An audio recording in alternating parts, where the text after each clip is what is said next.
story begins with the main character rushing into battle. Red beams rush straight at him, but he swiftly dodges the attack. A maid in a white dress approaches the hero, holding a sharp dagger in her hand, and coldly says to him, "Get out of the way." The young man confidently replies that everything will be fine, he knows how to use magic, and at that moment a boy with blue hair summons a fireball in his palm. The events unfold in the past, at the very dawn of the fate of the one who would later be called the Thousand-Handed in Dr. Panacea. On the eve of his 15th birthday, a young man named Exile suddenly loses both his status and home. The main character's father announced, now the heir will be a boy named Manga Exaile's half-brother. The boy of strong build could not hold back and mockingly laughed at his brother, declaring that from now on he himself would become the heir, because such an important, honorable position of duke cannot be entrusted to someone like Exile. Watching this, Sigil von Ardeek, the main character, recalls his entire life, how he tirelessly worked to become a worthy heir to the duke. But when his mother died, his life was turned upside down. The stepmother became the true mistress of the house. Manga and his mother, who desperately wanted to make her son the heir, mercilessly mocked the young man and laughed, feeling not a drop of pity, because they knew well the father would turn a blind eye to everything that happened to him. When a child turns 13, a blessing ceremony is held for them, and it was during such an event that Manga acquired his sword emperor technique, a skill considered one of the most powerful among all known abilities.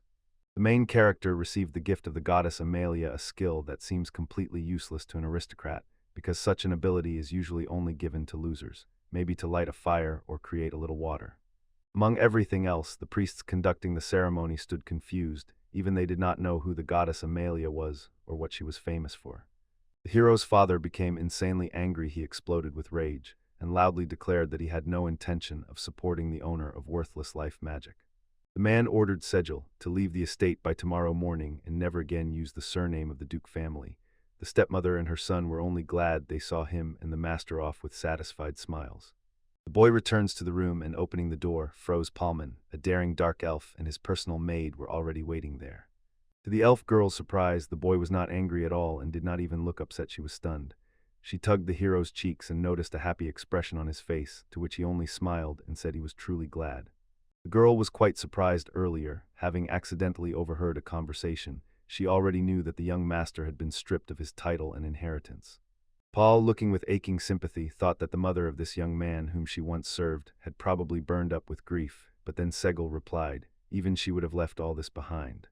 The boy does not regret what happened. His mother is no longer alive, and now he is leaving his native home forever, but he is confident the faithful servant Pavella will always be nearby. The young man decides to set off right now, although he was allowed to stay until morning, and the girl agrees, assuring that all the necessary things are already packed. First of all, the boy decides to go to his grandfather in the barony of Diego. He needs to tell him about all these events, but the barony lies far from the capital, surrounded by a strong wall, and the road there will be difficult and long. Sitting in the carriage with his maid, Exile notices that the road is very uneven and the carriage shakes a lot because of it, and he hasn't even finished his thought when Pavel suddenly loses balance and falls right onto his knees. So as not to feel awkward after what happened, the boy decides to quickly change the subject and opens his status window. As it turned out, Amalia is a goddess from whom the gift came. She is considered the goddess of creation, although almost nothing is known about her to the general public, but despite this, Amalia is the chief among all deities. So behind the main hero stands the supreme god himself, and he was firmly convinced. As soon as the stepmother finds out about this, a real scandal will begin. In the duchy, no one even thought to check Exile's status, and if they had, the king himself would have personally approved him as the heir. In this situation, the main hero's stepmother had already unleashed a real hunt for him, because she was sure the only heir is her son Mongol. The young man realized that before revealing his gift, he needed to become stronger and not relax, even when he was far from the duchy. Soon the elf girl, together with the young gentleman, approached the gates of Baron Dagos's estate, and the sun poured so brightly into the carriage windows that the boy squinted from the dazzling light. The young man stood with wide-open eyes, admiring the huge wall towering before him, and understood even the royal army would hardly be able to overcome such an obstacle. Exile did not regret at all losing his aristocratic status. Because he had one secret trump card, he retained memories of his 2 previous lives. Even in the life before last, the young man was called a sage, in the last life already a great sage, always in white robes and with a wooden staff in his hands. Having regained his memories, the boy first decided to finally accomplish what he had failed to do in previous lives, to see the whole wide world. I understood that he still knew little about this world, but in his eyes burned an unbreakable determination and a passionate desire to learn the unknown. Seigo suddenly realized, if he wants to set out on a journey and no longer fear for his life, he will have to become stronger than he is now. When the carriage stopped at the entrance to the house, the door opened, and the boy stepped outside. Suddenly, he heard a familiar voice saying that many years had passed since their last meeting. Raising his head, he catches the gaze of the man in the black tailcoat. The young man nods as if saying, "Yes, it really was a long time ago." Roxwell, that was the host's name, led the guests into the house. He hoped that Sagel and his companion would arrive a little earlier. Approaching one of the doors, Roxwell does not rush to open it immediately. First, he knocks several times to attract attention, and the boys watch his movements tensely. When they are allowed to enter from inside, the man leads the boy to the threshold.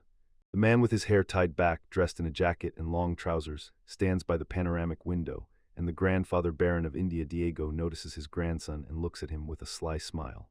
The strangest thing is that the man immediately rushes to his friend to hug her, but she stands cold and unyielding, decisively pushes his embrace away and hits him on the head so that Diego falls to the floor. Watching what is happening, the boy crosses his arms over his chest and says that he was expelled from the Duke's family. But the grandfather seems not to worry at all. He says that Pal is more important to him now because he never received reciprocity from her, and the elf woman remains dissatisfied with such a response, calling the grandfather frivolous. The young gentleman looks reproachfully at the owner lying sprawled right on the floor. It is hard for him to believe that this very person runs the largest trading company in the kingdom. It turned out that the Baron was already aware of the young man's exile from the kingdom, and just as Saugal was about to leave, Dago stopped him and whispered that he could finally talk to his charming grandson. But there is one condition. The grandfather is ready to listen to his grandson only if Powell is nearby, and the boy sighs heavily in response. The grandmother enters the room with a tray in her hands and says that the grandfather was eagerly awaiting his arrival, so she asks him to stay with him at least a little to keep him company. When he sees his grandmother, the young man cannot refuse her. He smiles and agrees to live in their house for some time. Sitting in the living room next to the maid, the boy vividly tells her everything that happened, and when he finishes, grandmother and grandfather listen attentively and do not hide their surprise at such unusual events. The Baron looked carefully at his grandson and quietly asked what he would do next, and the boy, with a clear sparkle in his eyes, confidently replied that he wants to work in a clinic in the capital and dreams of becoming an adventurer to gain strength and experience. The man understands why the boy so desires to become an adventurer, but he is curious, does he also work in a clinic? The boy calmly smiles and says that this place is perfect for magic training because true art is not what people imagine. Seikl also knows how to use offensive magic, but his supportive spells are the real power. They are much stronger and help to level up skills faster, and his unique ability allows him to use any spells exactly when and which ones are needed now. The young man says he will set out on a journey as soon as he gains strength because he wants to see the world end. His words greatly surprise grandfather and grandmother. But grandmother is very surprised. In her eyes all boys are the same, and the Baron is upset because QDPOW still follows him. Grandmother does not like this, so she angrily yells at her grandson until he feels a pang in his stomach. The man does not expect such a powerful blow, is weakened, and falls to the floor under the surprised and stunned gazes of the boys. Ramak calmly continues the speech as if she does not notice that Diego is lying unconscious on the floor, and she is confident. The boy can live as his soul desires, and the same applies to his friend Palu. The impressed boy nods and agrees with the woman. Usually Pal is sarcastic with everyone, but near grandmother Sail he is completely different, is always polite and courteous with her. The young man believes it is all because of grandmother's broad worldview and that kind smile that always lights up her face. The events move to the capital, where the hero meets Johnson, the owner of a shop operating under the wing of the Baldigo company. The puzzled man again turns to Segel and asks, does he really want to rent a separate house at such a low price? The young man nods affirmatively and quickly explains that he is looking for a house as close as possible to the slums, in areas where ordinary people live, then asks if Johnson has such an opportunity and closely watches the older man, who looks at him thoughtfully. Johnson recalled one of the possible locations. It is literally on the border, but there are difficulties there, and the issue is not only about a bad reputation. Paul Maris, like a shadow, stealthily approaches the hero from behind, and not letting him finish the sentence, quietly whispers that it is the mansion of the Manish family. The boy shudders from surprise and shouts loudly in fear. Sagel and Johnson look at the elf woman indignantly, their hearts almost stopped from fright, and the girl calmly replies that she was nearby all this time, just sitting quietly and saying nothing. A real quarrel broke out between Powell and Johnson. The man shouts in anger that he almost fell and could have already ended up in the afterlife, and the girl only replies ironically that he would not have died so easily. The hero silently observes everything, sipping tea from a cup, and recalls that Johnson and Powell have known each other for a long time. At first it seems like they are just arguing, but in reality, they have very warm and close relationships. Letting go of her hands, he cannot help but think they still behave the same way as in childhood. Powell has not changed at all over all this time. She is the same as she was then, although she has already lived for several hundred years. The quarrel slowly subsides, and the young man clearly hears heels clicking closer and closer behind. His hands begin to tremble, and with them, the cup of tea he tightly holds in his palms shakes. Behind stands an elf woman with a deceptively friendly smile and gently addresses the young man by name. Irritation boils in her gaze, and the smile promises nothing good at all. She asks the boy if something rude crossed his mind, and he assures in a trembling voice that he would not even think of it. His gaze is fixed in one place, and he sincerely hopes that nothing will happen to him. The elf woman either sincerely believes him or just pretends, and at the same time sternly warns the boy to be careful. At that moment he remembers. He's strictly forbidden even to think about her real age. Returning to the conversation, the man said that 20 years ago the entire Manicious family was brutally destroyed in their ancestral mansion, and since then something sinister has settled in the house.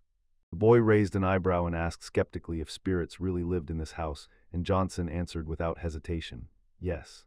The young man thoughtfully asks why not just call a priest since ghosts clearly inhabit the house.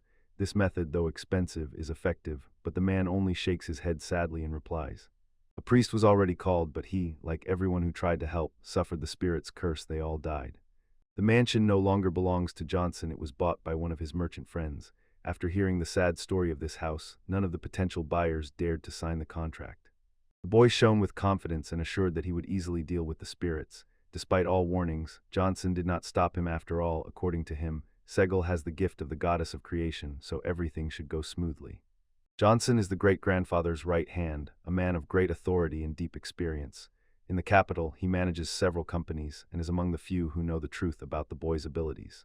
The boy admits that he is so interested and cannot wait to see the house that he trembles with impatience.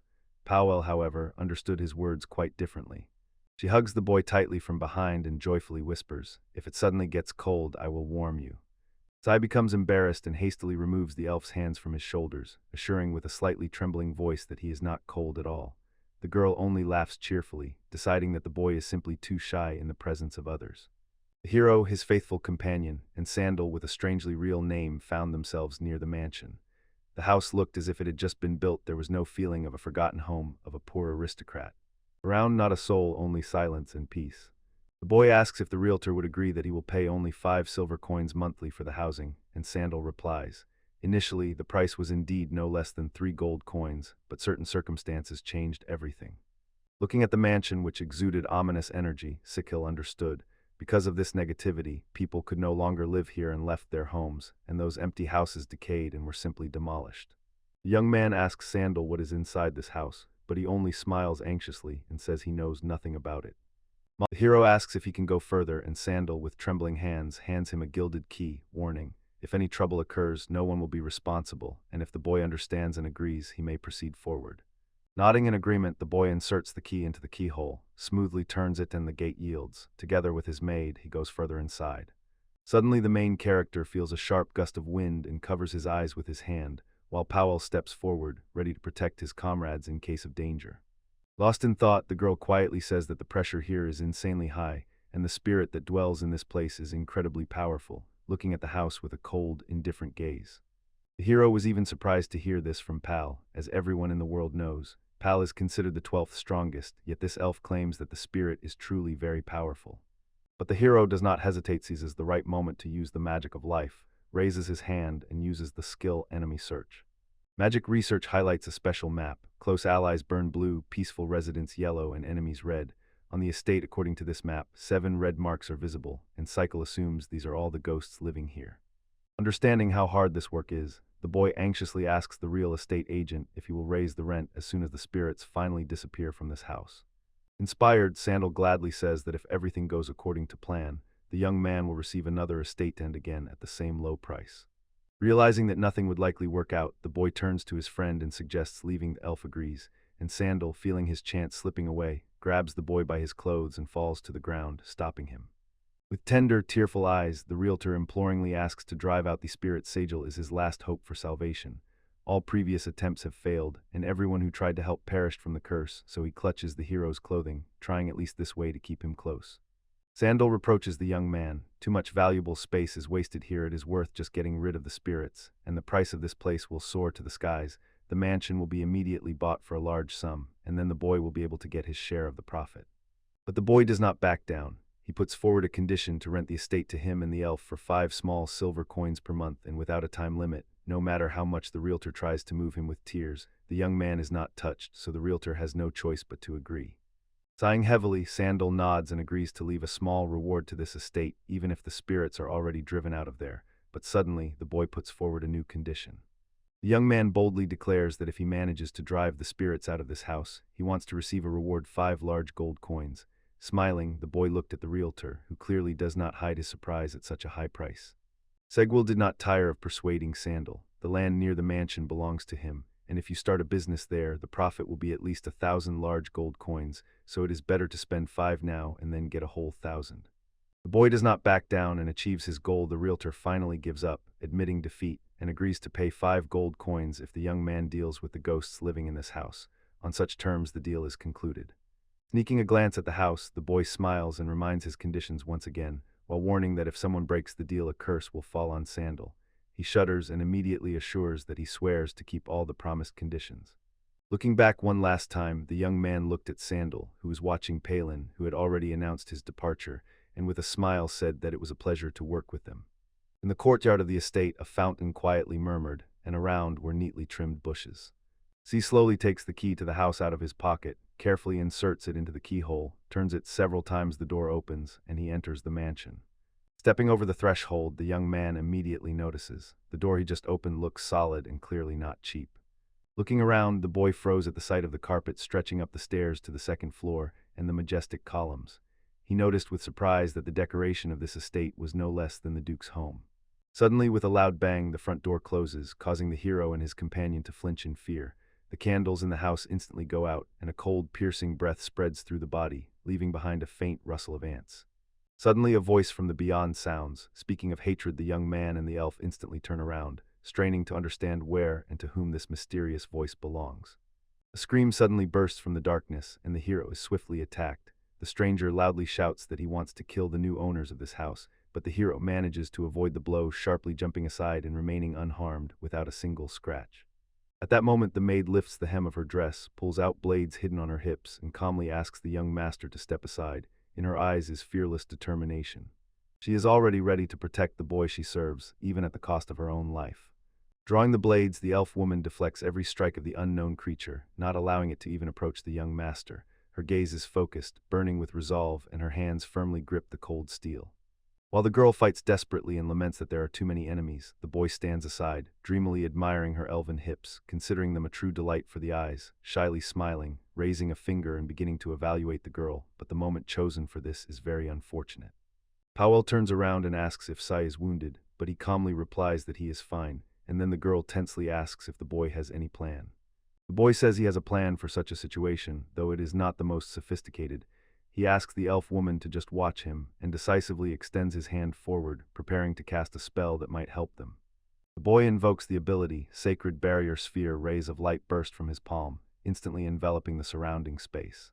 The bright light slowly transforms into real walls that surround the entire estate, both outside and inside, forming a strange large star, especially clearly visible from above.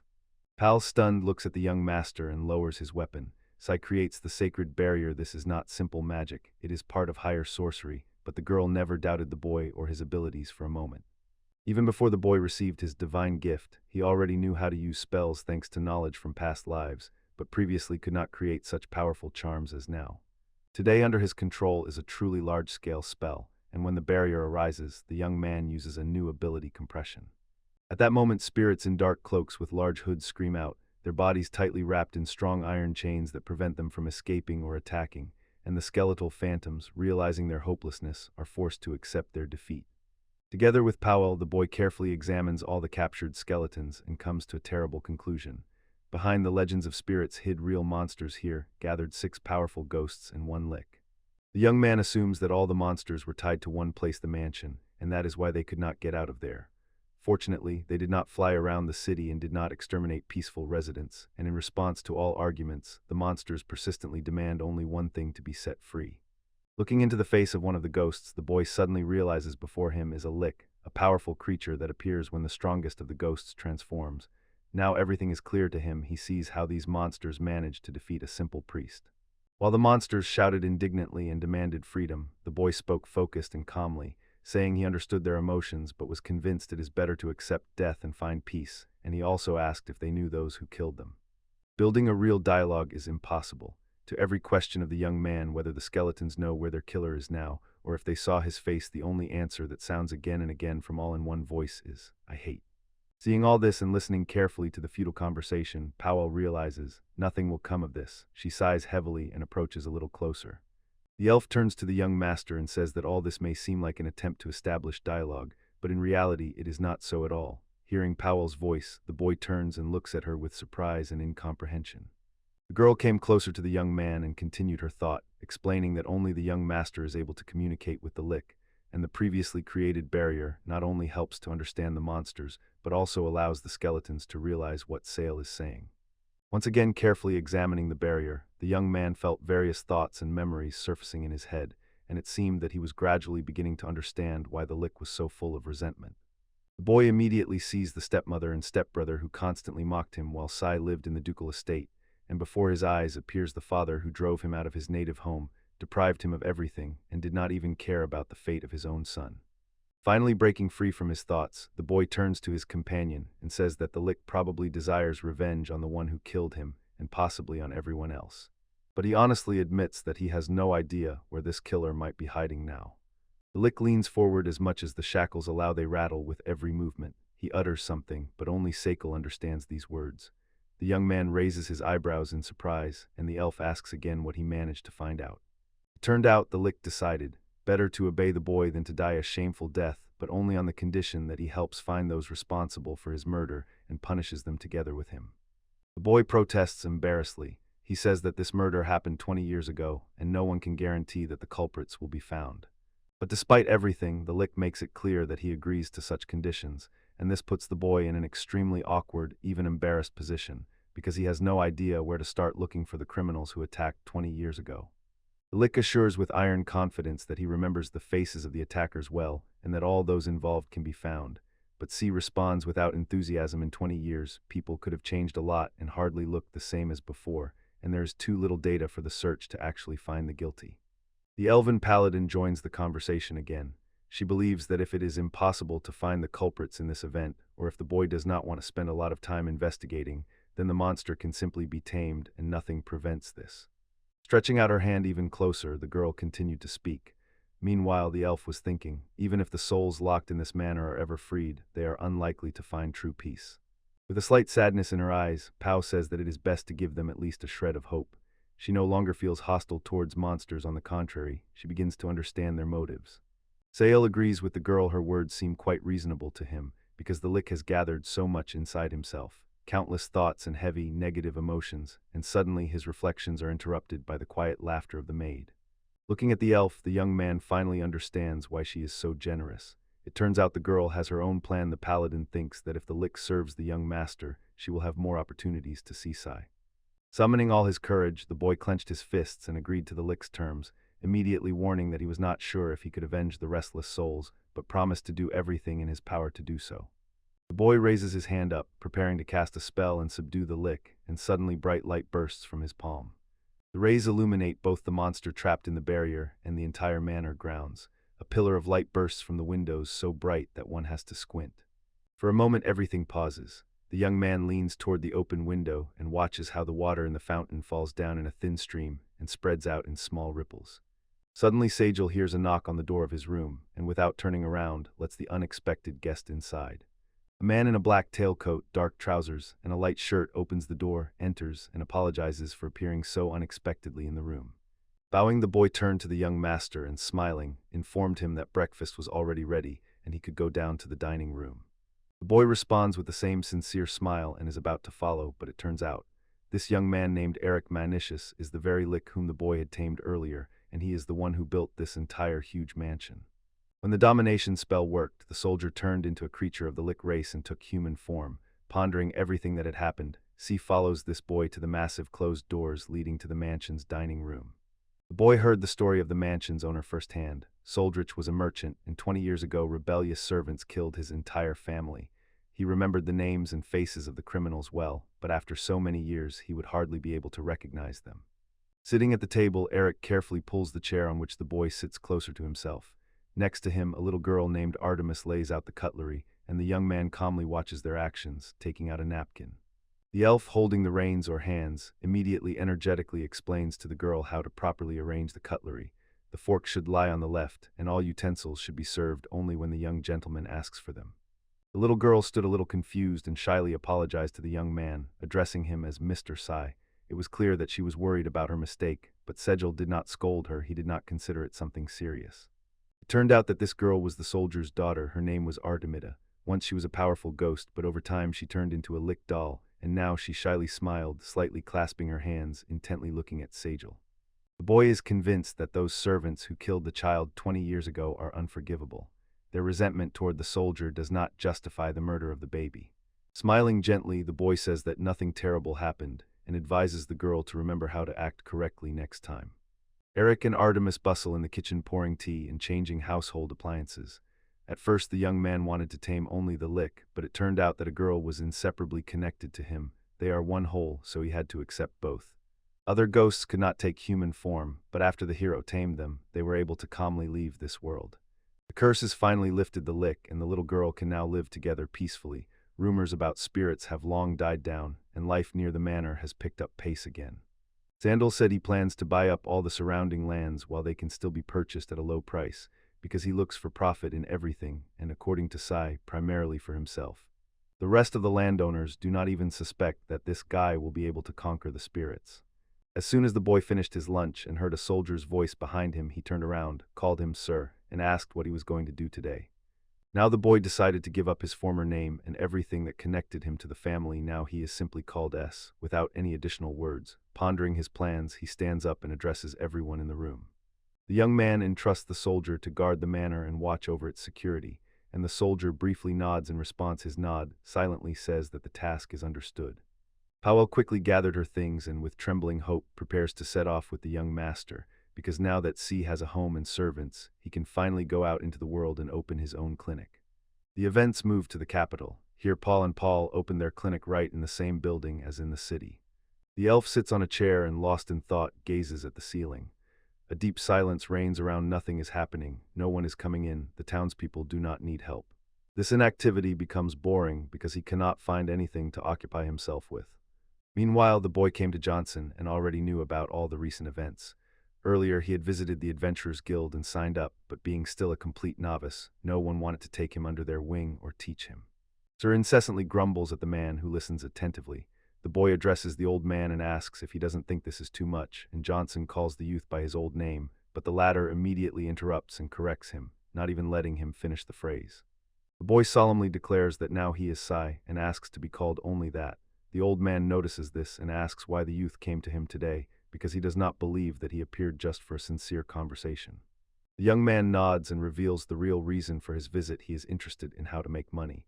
Johnson laughs and asks again if everything really revolves around money.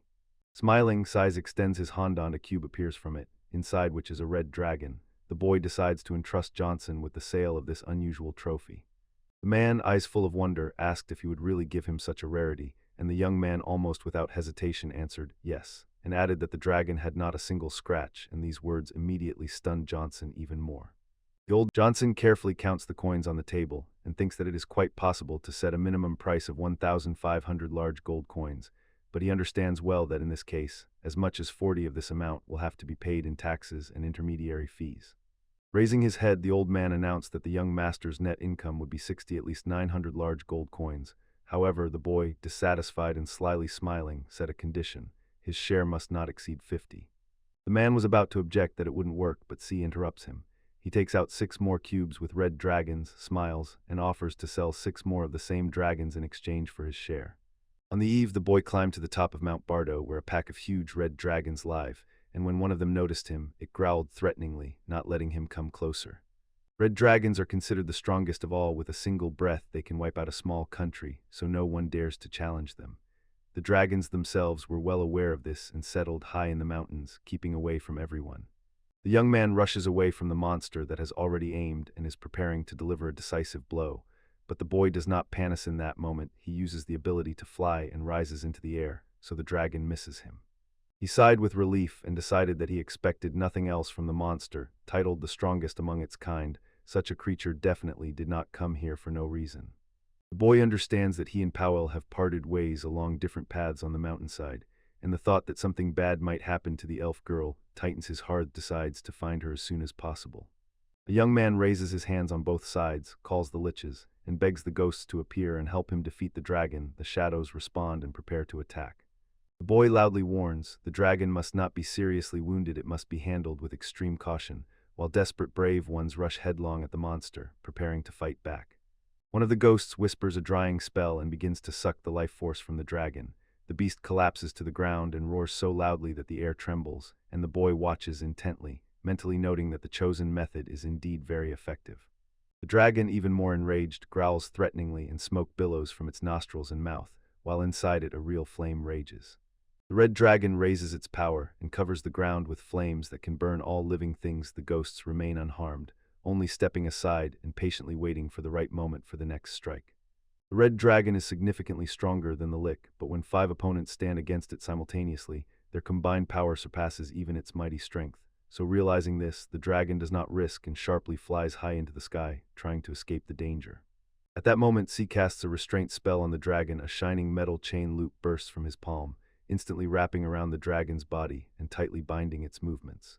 Realizing it has been caught, the monster howls loudly and desperately tries to break free, but all its efforts are in vain, and eventually it falls to the ground, raising clouds of dust around itself. If a preservation spell is cast and the dragon that fell to the ground is placed in a special storage cube, it definitely will not be able to get out of there. The young man sighs with relief and is about to set off to find his faithful companion when suddenly she jumps up from behind, hugs him tightly, and shining with joy praises him, saying he did a great job. He turns to her, eyes wide open in surprise. Is everything all right? And where is the dragon that the elf was supposed to handle? She smiles calmly and replies quietly that the monster has already been destroyed. Looking back at the girl, the boy notices the unconscious dragon on one of the hills. His eyebrows instantly raise in surprise. He does not understand how his companion managed to handle this creature alone. Suddenly, the boy's thoughts were interrupted. The elf leaned closer and whispered in his ear that the hero deserves a kiss. He frowned and replied that he is not really a hero and has done nothing special. In response, the girl assures him that for her this young man will always be a hero, and she believes, no matter how many dragons attack him, he will still overcome any difficulties. Embarrassed, Sai awkwardly thanks the girl, and Shaylee looks away to the side. He believes that his friend is more like a true hero than he is, because she alone defeated a huge dragon. One of the servants touches the young master's shoulder. He turns around to ask what happened, and at that moment a terrible scene appears before his eyes. Pal C and several other leeches found themselves surrounded by huge dragons. 3 giant creatures stood frozen on the slopes of the hills, and the 4th, spreading its wings, was flying straight at the hero. Pal fearfully looks around, searching for an exit and thinking over a plan, but events unfold before he can do anything. The elf woman, deeply outraged, shouts that she was prevented from flirting with the young master, and she does not like it at all. She decisively snatches a dagger from her belt and points it at the enemies. Powell frowned and firmly said that he would deal with all the enemies himself, and at that moment the young man smiles, once again convinced that the title of heroine fully and completely belongs to this girl, not to him. In a few minutes the elf dealt with all the other monsters, after which he turned his attention to the young man. He glanced at his height and with quiet respect in his thoughts wished the dragons to rest in peace. That day Pal and Sai caught as many as 7 red dragons. The action shifts again to the present. The boy approaches the clinic building, pulls the bell cord. A ringing sound carries inside and informs his companion that he has returned. A cheerful girl rushed into the arms of the young gentleman and joyfully exclaimed that no one had visited them today. There were no visitors at all. The boy asked in surprise why no one had visited. He and the elf had specifically set very low prices so that even random passers-by would pay attention, and the girl, agreeing irritably, picked up his thought. Thinking, the young man closes his eyes. The clinic is already operating, prices are moderate, but there are still no visitors, and he realizes they need to come up with a way for all the city's residents to learn about their clinic. The ringing voice of Pavel pulls me out of my thoughts. She suggests dedicating time to each other, since no one has come yet and most likely will not appear anymore. The young man shifts his gaze to the girl, his eyes freeze on her rounded breasts, gentle smile, and slender legs. Despite everything, the boy decides that the idea is quite good, and there is no point in denying himself the pleasure of spending time together. He is already about to approach closer, but suddenly the situation changes. The clinic doors open and a wounded man enters the room. A huge sword hangs on his back. He leans on a long cane with his right hand. His leg is tightly bandaged and bleeding heavily. The stranger squints from pain but still moves further. Pavel boils with irritation over this turn of events. She clicks her tongue discontentedly and glances at the man in the hallway. The boy is also nervous. All his possible plans have fallen apart in an instant, but now the most important thing is work. The wounded man pointed to the sign near the entrance and with a distrustful voice asked if those prices were real, because they were much lower than everywhere else. Hal, sitting behind the administrator's desk, calmly explains, treatment for fourth-class citizens costs 5 large coppers, for third-class people 2 small silver coins, but first you need to show an ID. The surprised man notes that the prices here are really ridiculously low. Priest services usually cost 50 times more, and if unlucky, they can ask for 500 times more. But the young man is calm. He knows that this clinic always offers quality service and honest prices, and with a smile, Mr. Joyce welcomes the first client who came to the clinic. Hal carefully examines the ID, squints, and asks if the stranger is an adventurer, and if so, the treatment will cost 2 small silver coins. When the boy heard this, he froze in surprise. His first client turned out to be a real adventurer. Looking more closely, he noticed the bandaged leg and worn armor. Pavel seated the adventurer on a chair and carefully unwrapped the bandages to examine the wound, and immediately understood. The man was wrapped in bandages, not only around the injured area, but all over. The gazes of the elephant and his companions froze on this strange sight. They were genuinely surprised. Large black spots appeared on the man's hands and feet. It was clearly visible that some external factor had affected his body, and because of this, the affected cells and tissues began to die. Powell covers his nose with his hand. A terrible stench suddenly pierces his sinuses, and he cannot bear it. Surprised, quickly concludes, under the influence of severe poisoning, necrosis has begun in certain areas. Raising his head, he looks at the traveler and asks where he got such wounds and whether a monster inflicted them. The traveler replies that he received these wounds fighting a poisonous viper with large fangs. The boy immediately ponders, searching for an effective treatment method. After all, the viper blade is a powerful serpent-like monster with extremely poisonous saliva. The boy does not try to calm the man with gentle words. He speaks directly. If nothing is done, the poison will kill him, and the adventurer instantly tenses up. Closing his eyes, the man nervously asks if he can be healed and if he will really die. The boy hastens to reassure him, convincingly explaining that treatment exists and it is entirely possible to carry it out. The man thought for a moment and, with surprise, asked the boy if he would have to pay more for such a complicated and advanced case. The young man immediately waved it off. Don't talk nonsense. There's nothing complicated here, and there's no point in charging extra money. Sai raises his hand and asks him to remain still. While he applies his analysis ability, rays of light burst from his palm, surrounding the damaged areas of the body. The man, raising his eyebrows in surprise, involuntarily hiccups. Magic lifts him high up, and bright rays envelop his entire body. The boy carefully examines and studies the information he received thanks to his skills, and it turns out that the adventurer has as many as 12 areas of his body affected by poison. Z closely inspected the traveler, who looked around in surprise and noticed, in 3 places, small wounds. In 5 areas, the tissue had already begun to die, and in 4, the decay had progressed so far that the bones were exposed. At first, he decides to get rid of the poison. Placing his palm on the injured leg, he quietly whispers a cleansing and healing spell. Tiny firefly-like particles penetrate the wound, and in a moment the leg stops being as dark as before. The man carefully observes the actions of others and, trembling slightly, says in a quiet voice that the pain that tormented him for so long has finally disappeared. The next spell is regeneration. Particles of magical power penetrate the wounds, the rays vanish, and in a moment there is not a single scratch left on the adventurer's body, and his cells return to their previous healthy state. The young boy wipes sweat from his forehead, sighs with relief, carefully examines his result, and then happily reports, "The treatment is complete. The poison is now completely removed from the body." The adventurer jumps out of the chair, not believing his eyes, and asks if there really are no scars left on him. He moves his legs, barely shakes them, and feels that he can move again without any restrictions, while Zhe, with a pleading voice, asks him not to get involved in dangerous battles anymore. He nods his head and promises that he will no longer foolishly risk himself in fights. Joy overwhelms him, and he thanks the young man sincerely several more times for the rescue. The man was glowing with admiration, constantly praising the boy, saying that he was simply incredible and even offered to pay him more for the help. But Sai immediately shook his head, crossed his arms over his chest, and said again that he did not need any extra money, the treatment was simple. The adventurer winked, smiled, and said that he understood everything and from now on would try to avoid trouble. Already preparing to leave, he suddenly stopped. He slightly opened the door, suddenly froze, looked around, and remembered that he completely forgot to introduce himself. His name is Dawson, and he is an experienced adventurer. The boy smiles and waves goodbye, saying that his name is written on the nameplate, and he is called Sai. Laughing, Dawson promised to remember the name of his rescuer. He was incredibly grateful for the help.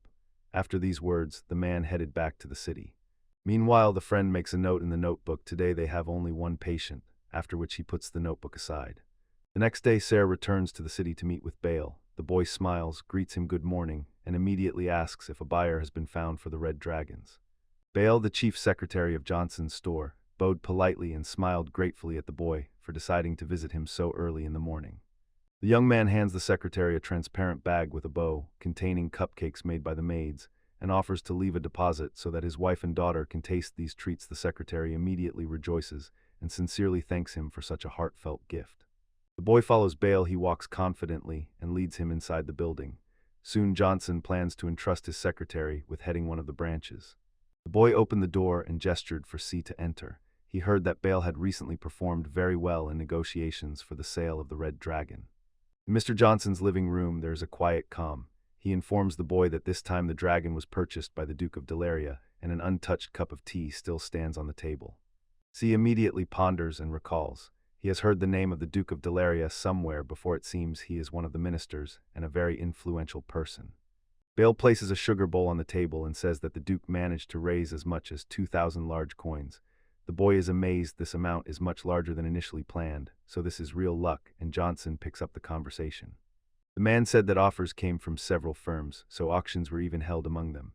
The old man, who has long worked in this field, understands well why such things cost so much, all because of their considerable rarity.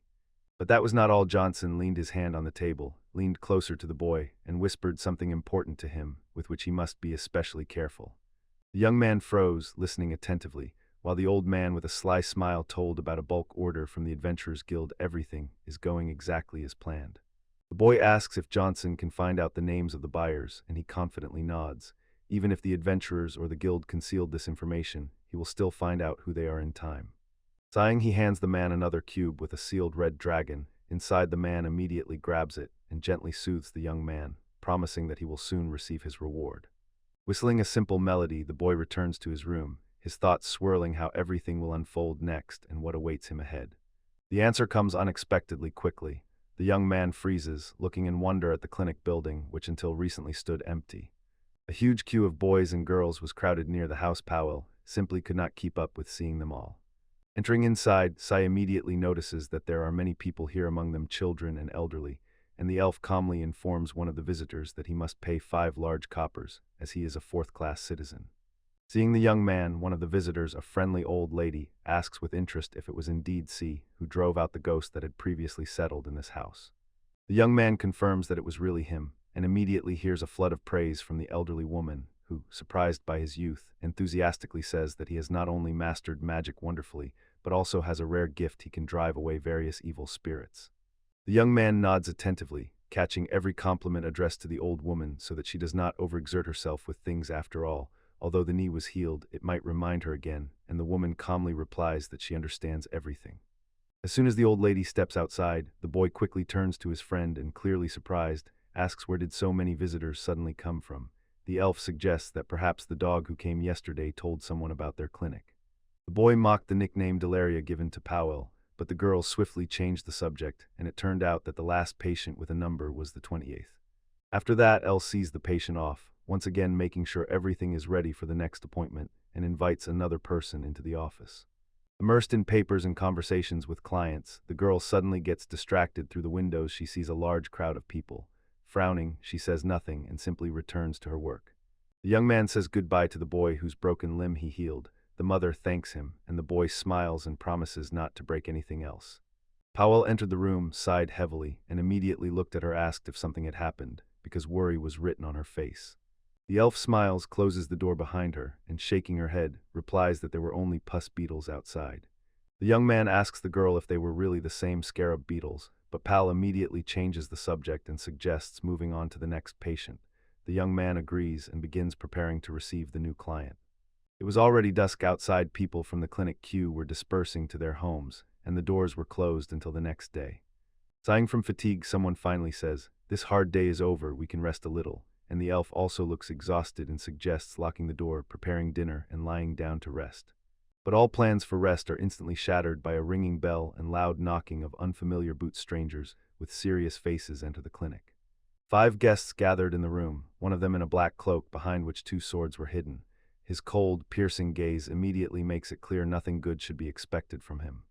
Powell turns around, trying to understand who came, and noticing familiar faces, asks with a satisfied smile what they are doing here, but before he can say a word, an exclamation sounds. The patience of the boy with the elf has finally run out. The young man guesses, during the day these people are the same ones called pus beetles. Looking closely, he concludes the guys look quite healthy, no signs of illness or injuries. The group leader looks sternly at the boy, frowns intently, and points at him with a finger, as if asking if this is really the same boy. The boy flinches as a dagger whistles past his ear and sticks into the wood just a few centimeters from his head. He does not say a word, only anxiously shifts his gaze to his companion. After that, the boy rushes to his friends, trembling with horror and not taking his eyes off the knife. The elf warns him in an icy voice, "Don't you dare treat the young master so rudely," and contemptuously calls him a pus beetle. The boy smiles, gently pats the irritated girl on the shoulder, and whispers to her not to worry, everything is fine. The young man addresses the guest who almost got a dagger in the head, and calmly but with strained politeness asks him to watch his words and be more polite, then inquires if the guest needs help. The stranger clicks his tongue and honestly says that he is not very good with official speeches, but he will still try to give his best. Having said this, he clenches his fists and turns his head aside.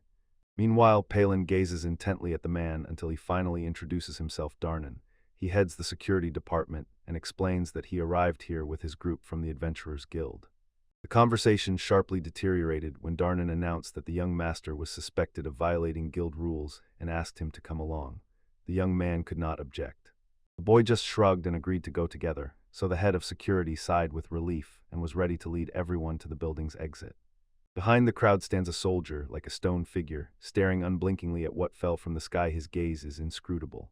Sai calmly says that Tom should not cover dinner, as it is unknown when he will be able to return.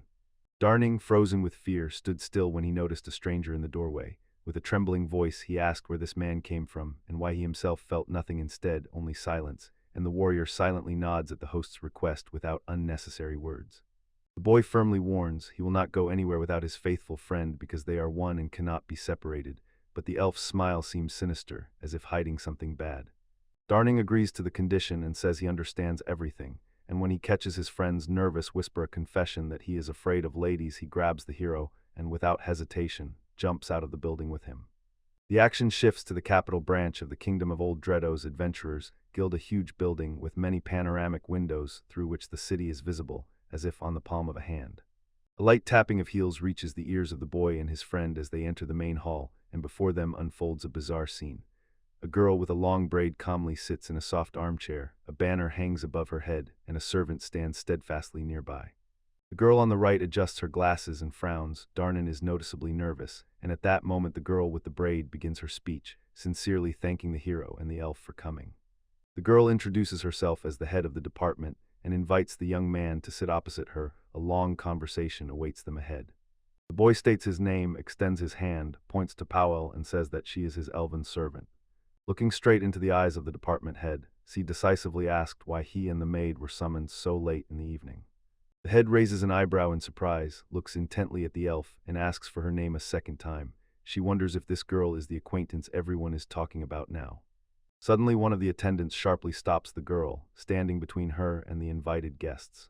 Adjusting her glasses on her nose, she introduced herself as Rosie, the head of the purchasing department, cast an appraising look at the boy, and confidently continued the conversation.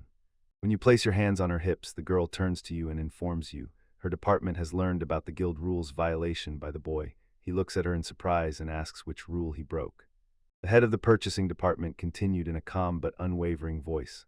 All guild adventurers, when selling materials obtained from monsters, must first offer them to the guild. Sarah explains that he knows this rule. He recently joined the guild and on the same day carefully reread all the necessary documents for familiarization. Boss Trickley's grimly noted that the boy should have guessed. The red dragon, which was initially sent to Johnson's door, should have first been shown and handed over to the guild. The young man asks again what exactly he is accused of, and immediately answers he clearly knew that the red dragon had to be handed over to the guild first, and this answer causes genuine surprise on the faces of all three. The head of the department responds that in such a case it is already a violation of the established rules, and at that moment the female boss loudly shouts, sharply turns around, and addresses the guildmaster.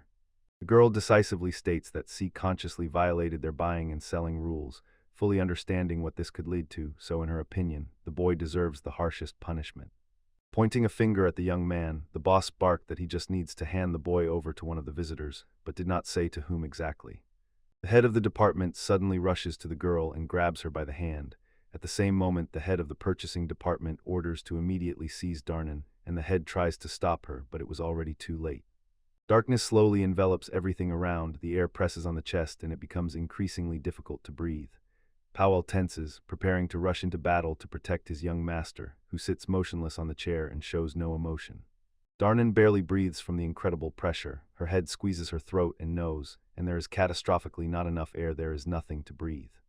The young man closely watches the group from the guild, carefully assesses their size and strength, and orders his companion to act without attacking.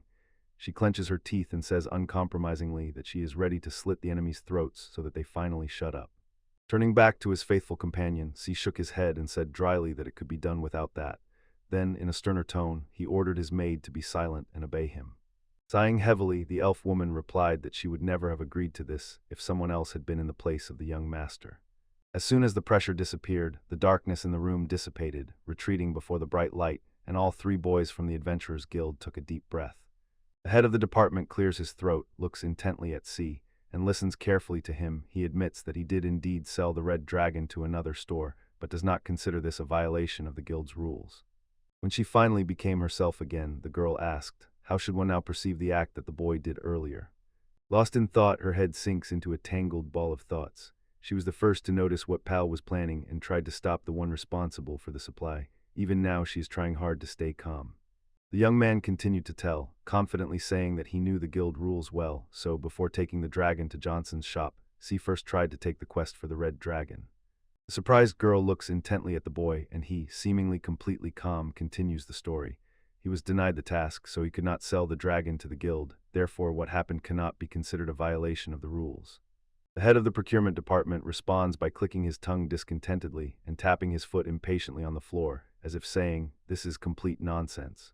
Hildmeisterka immediately rushes to calm the girl named Rosie and assures that she will handle the situation herself. Such a fiery temper is completely out of place right now. The chapter, squinting, says he wants to check if what they say is true and asks the young man if he remembers the name of the administrator who previously served him in the guild. Sarah admits he does not remember her name, only her appearance. She was short, with light hair and a delicate build. It turned out that this information was enough. The chief asks Darnan to bring someone named Elmitan. Darnan immediately goes to carry out the order. The boy was surprised it had not given any precise information, only described the girl's appearance. It was strange to him that the guildmaster remembered the names of all his workers, but did not know at all what was happening inside the guild itself. Suddenly he began to think that the matter was not in something else, but precisely in the number, sir, in the fact that among the workers someone secretly controls everything, hiding from the eyes of the master's guild.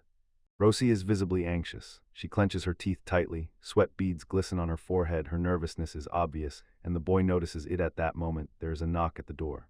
Darnan has returned, and with him the same girl named Elmida. He firmly holds her hand and leads her forward, squeezing her palm so she feels his support, and the girl with curly locks looks around fearfully, tears barely glistening in the corners of her eyes. The man is questioned again. Was it the same girl who served him in the guild? He confidently nods, confirming it. Guildmaster addresses Elmida and asks if Mr. Sai is really registered as an adventurer, and the girl quietly replies that yes, it is true. The next question is whether she really refused to give the young men a task related to the red response. At that moment, Elmada noticeably hesitated.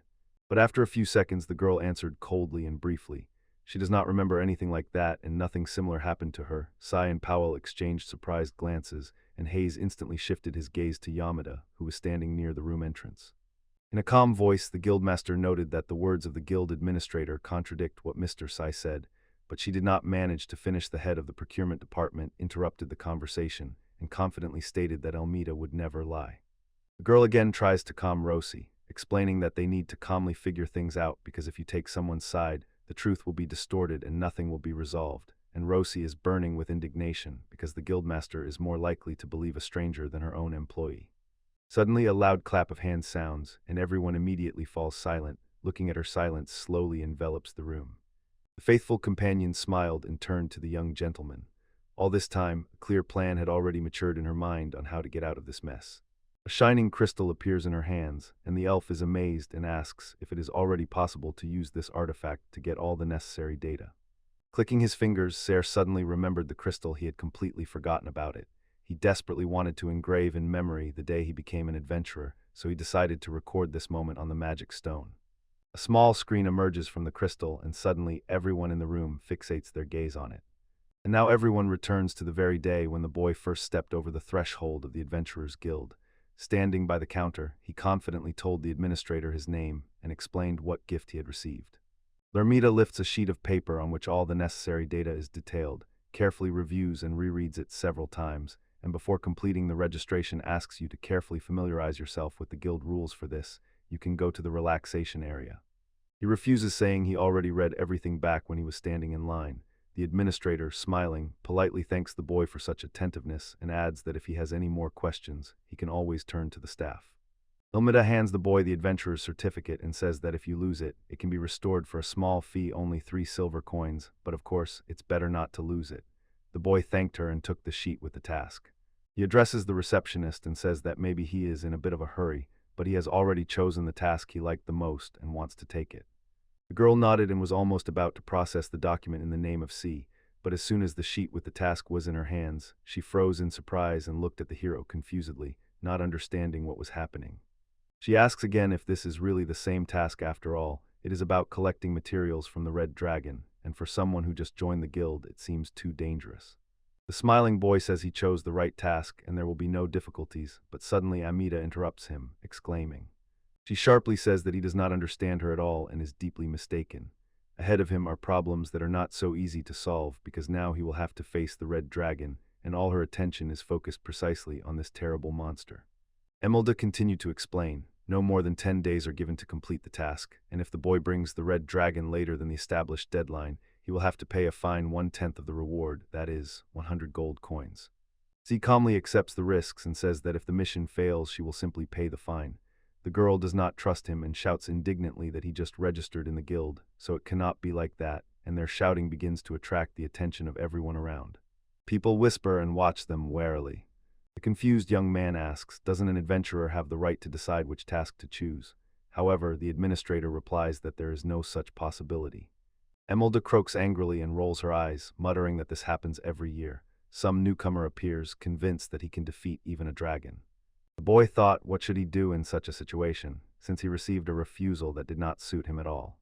He asks once again if the administrator will definitely not give him this task, but the answer does not change. The girl continues to refuse to entrust this matter to the novice. Saying sadly admits that nothing can be fixed anymore and he will have to accept it, but at the same time sincerely thanks Emelda for her support and believes that she is acting fairly and wisely. The girl smiles and says that there are many simpler tasks, and if C is interested in something from the list for beginners, he can always turn to her. At that moment, the memories stored in the magical crystal suddenly break off and the room freezes. Everyone silently stares at the frozen frame. After these words, the guildmaster sharply orders Darnan to tie up Emelda. He silently nods and reaches for the rope. At the same moment, Rosie, like a shield, covers the girl with herself, not allowing her to touch Malda, and quickly ties her up. The girl hurriedly justified herself. The administrator followed all her instructions, and Amelda herself is not guilty of anything. Rosie continues the story and explains that she ordered the girl to hide in the basement and lie, because she was only trying to prevent another senseless death of a novice who took on too difficult a task.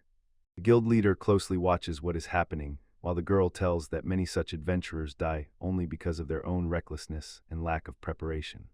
Angry, Rosie starts banging on the door, shouting that in the worst case, the guild itself will be responsible for everything.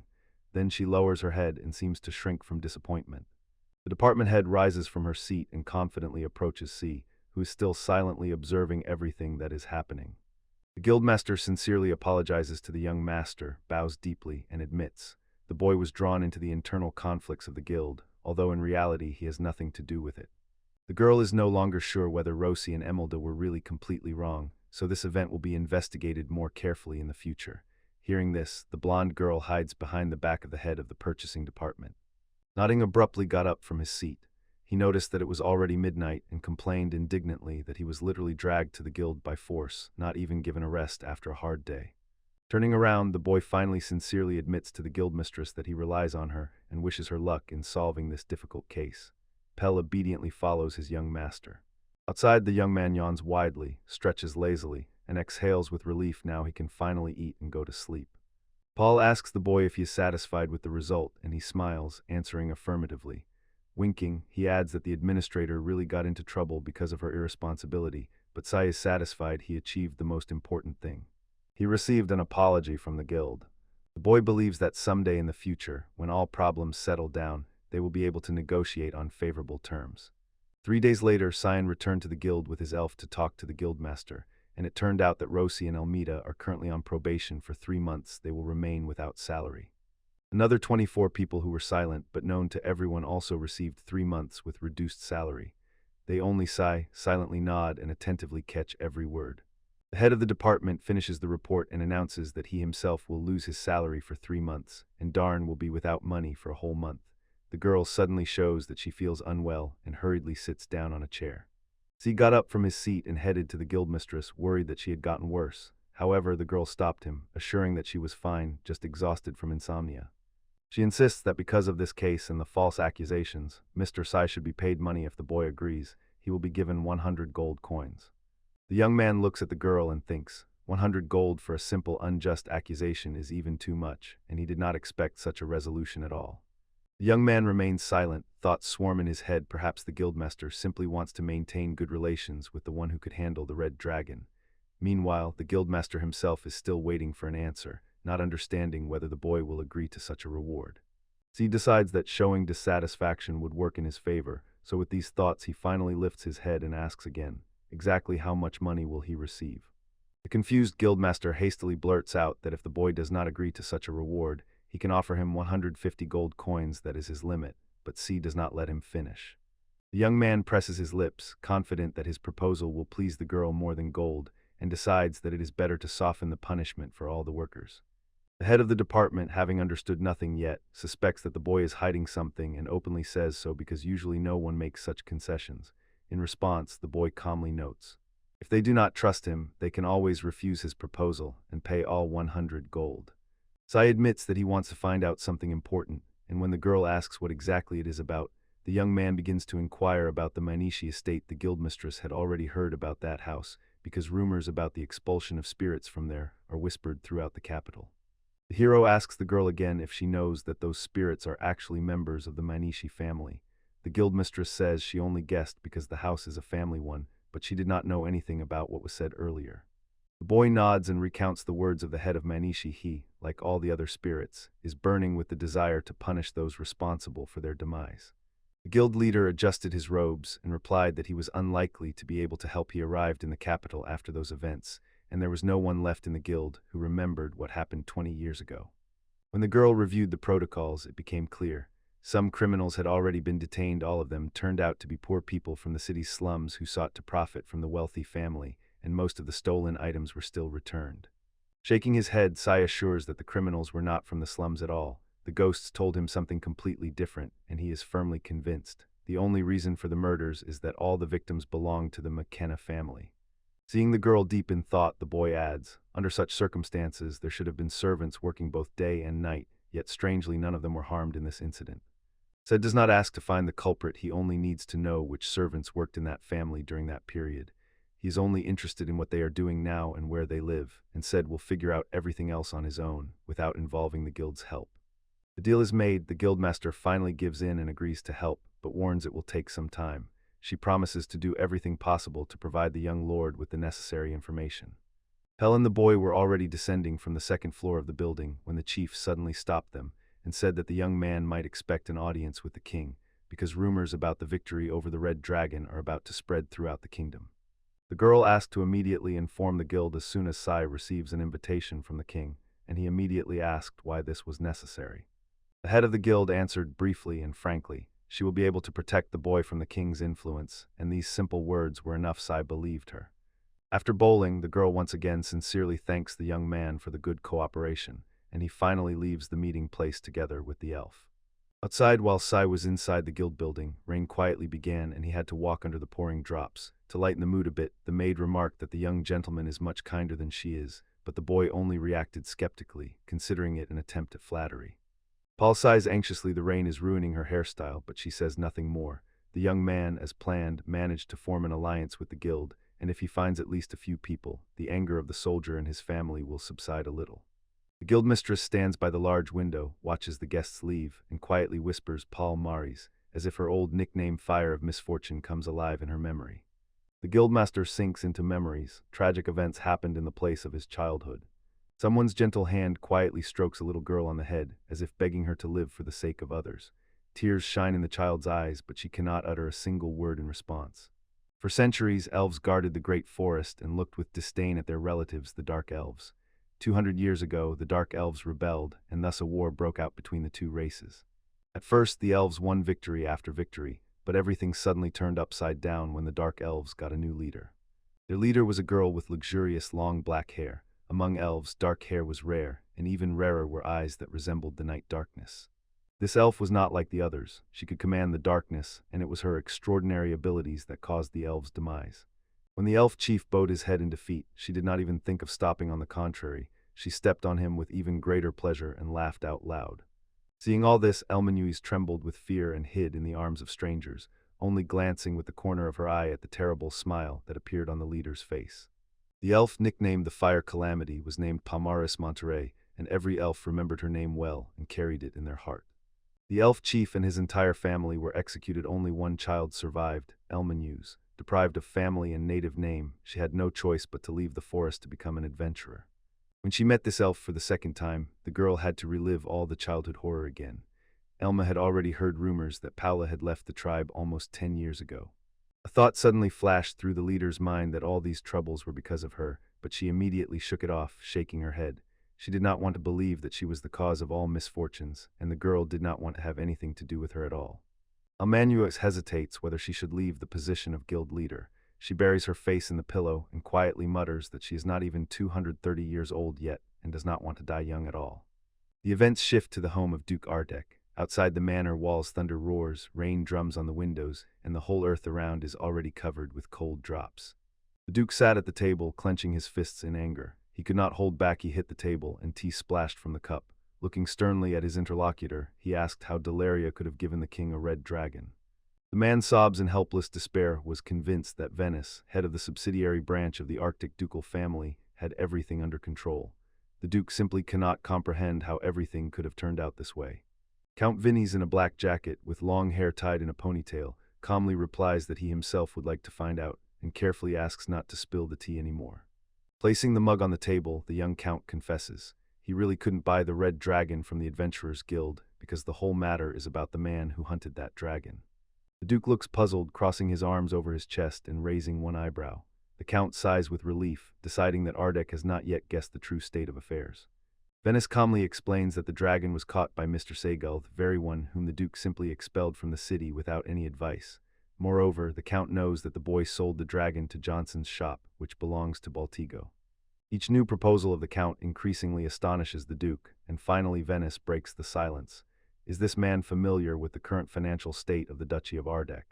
In the kingdom of Oldrat, the aristocracy was divided into two parts. Some were feudal lords with their own lands, others were courtiers who did not have even a piece of their own territory, and all 6 ducal families belonged to these courtiers and lived on a state pension.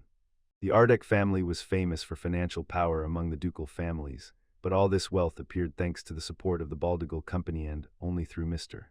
Sajal, the grandson of the head of this company, did the family receive generous financial assistance. But now, with Mr. Sigil sent away, the Ardeek ducal family has lost its support. The Baldigo Company will no longer come to help, and Baron Diaga may even immediately demand the return of all borrowed money. The Duke sat with wide-open eyes, pondering the difficult situation he had gotten into. Before Count Vina's words, he had never even thought about it. Only now did the head of the Ardeek household finally ponder the state of his affairs and realize that this problem was much more serious than just some red dragon. Venice is pressing harder on the head of the Ardeek house because the consequences will affect not only the ducal family, but all its branches. Count anxiously asks if the man has any plan to cover the budget losses, but Ardeek simply remains silent and says nothing.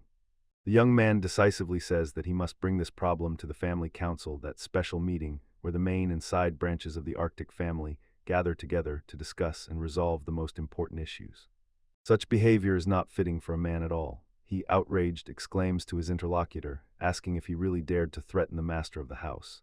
Venice calmly replies that his words are not a threat at all, and insists, the question of expelling Mr. Sigel is very important, and the discussion at the chamber meeting should start with it.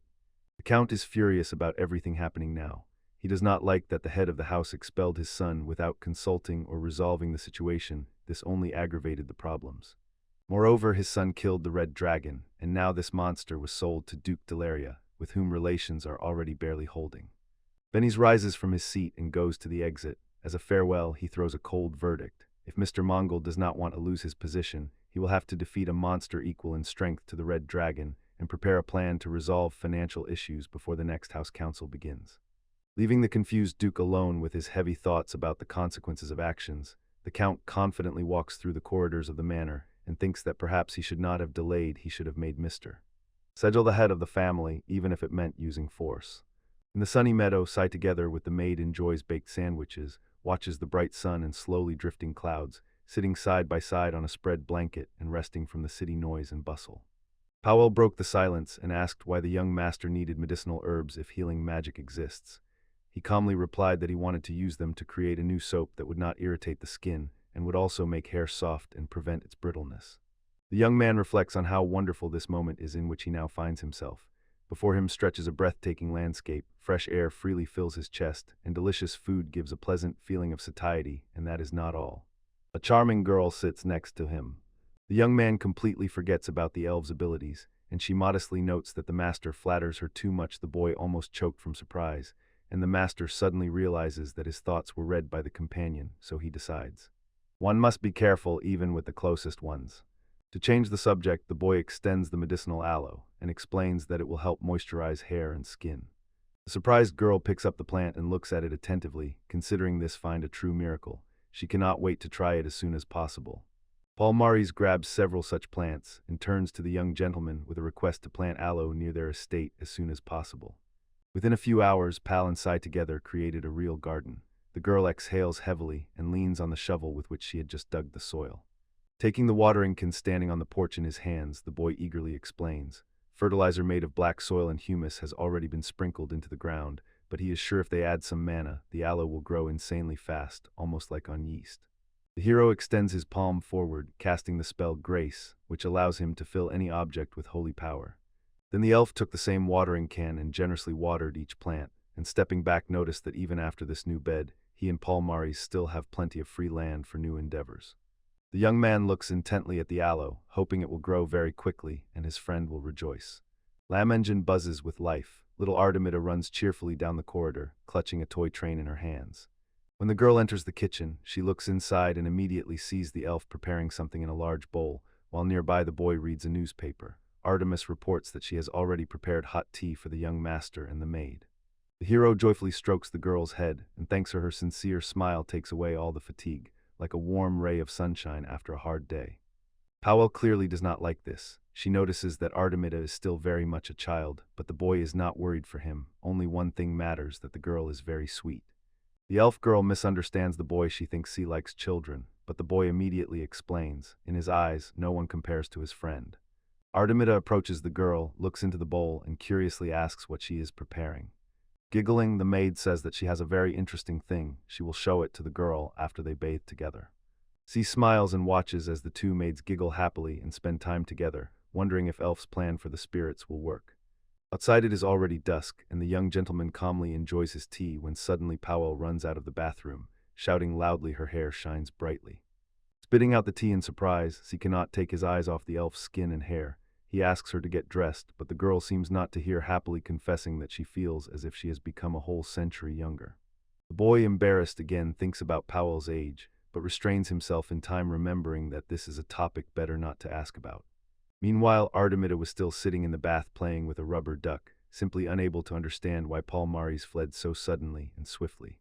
The next day Powell feels much better than usual, and this is immediately noticed by one of the clients who visited her that day. The woman had a box of vegetables from her own garden, her small gift, which she places on the table, looks attentively at the elf, and notes that today Powell Maurice looks even more beautiful than before. The elf enthusiastically praises her new soap and confidently says that it is simply wonderful, and the young gentleman, hearing this, involuntarily smiles. He is pleased that he made his servant happy. Suddenly a woman's voice reaches his ears, asking for at least a piece of such soap, and at that moment the boy remembers that Powell specially made a lot of soap yesterday to give it to clients for a trial. Once a boy with disheveled hair and a noticeable scar on his eye enters the clinic on shabby clothes. He immediately catches the eye. His hair is black, as are his eyes, such a rare combination, almost like a true friend. He assumes that this scar could have appeared from a knife or sword, but it is clearly visible. It has been on the skin for several years. The young gentleman immediately could not resist and asked how the stranger lost his eye and who his parents were, but he only sharply cut off that it was none of his business. The boy does not give up, firmly crossing his arms on his chest. He refuses to treat the silent young man and even offers to return his money if he insists. The dark-haired boy clicks his tongue in annoyance, turns around, and goes to Powell to get his money for the treatment. He rushes out of the building, the door loudly slams behind him, and he mutters something under his breath. The refusal of the desired amount irritates him, but he still cannot change the situation. Pam pouts and, as if offended, says that the young man's behavior annoys her, and the young man only nods in response, carefully catching every word she says. A thought flashed through the boy's mind: this young man will return to his clinic. A premonition of something great settled in him with a strange feeling, as if something important was about to happen. Powell, tightly clasping her hands in front of her and not holding back hot tears, told Sigil that the soap was already finished and asked to make more, and he was just watering the flowers with a watering can, and hearing these words turned to her. He began to scold Powell, saying there was no need to give soap to everyone indiscriminately, and she, without hesitation, replied that for a woman hair and skin are her whole life, and she could not act otherwise when she received such wonderful soap. She also noted that the plants here grow incredibly well and advised to start selling the soap as soon as possible. Sigil asked her again about the sale. Thinking and scratching his chin, he replied that he is currently busy with his research and almost has no time to make soap. Pow openly suggested hiring a person who would deal with the soap-making problem and to pay for their work from the money earned from selling the soap itself. While Seikl was increasingly puzzling over how to sell the soap and how to organize everything, changes began to occur in the flask he was working with. Looking closely, he saw a stone had grown inside. Seigo realized with considerable shock that with a certain amount of mana from this world, this is really possible, but he did not have time to finish his thought because someone knocked on the door. The warrior bowed his head, apologized for the inconvenience, and said that a royal messenger had arrived at the castle, inquiring if he could be let inside. Seigo tore his gaze away from his work, raised his head, and turned to the door. Then he asked the soldier if the royal messenger had really come.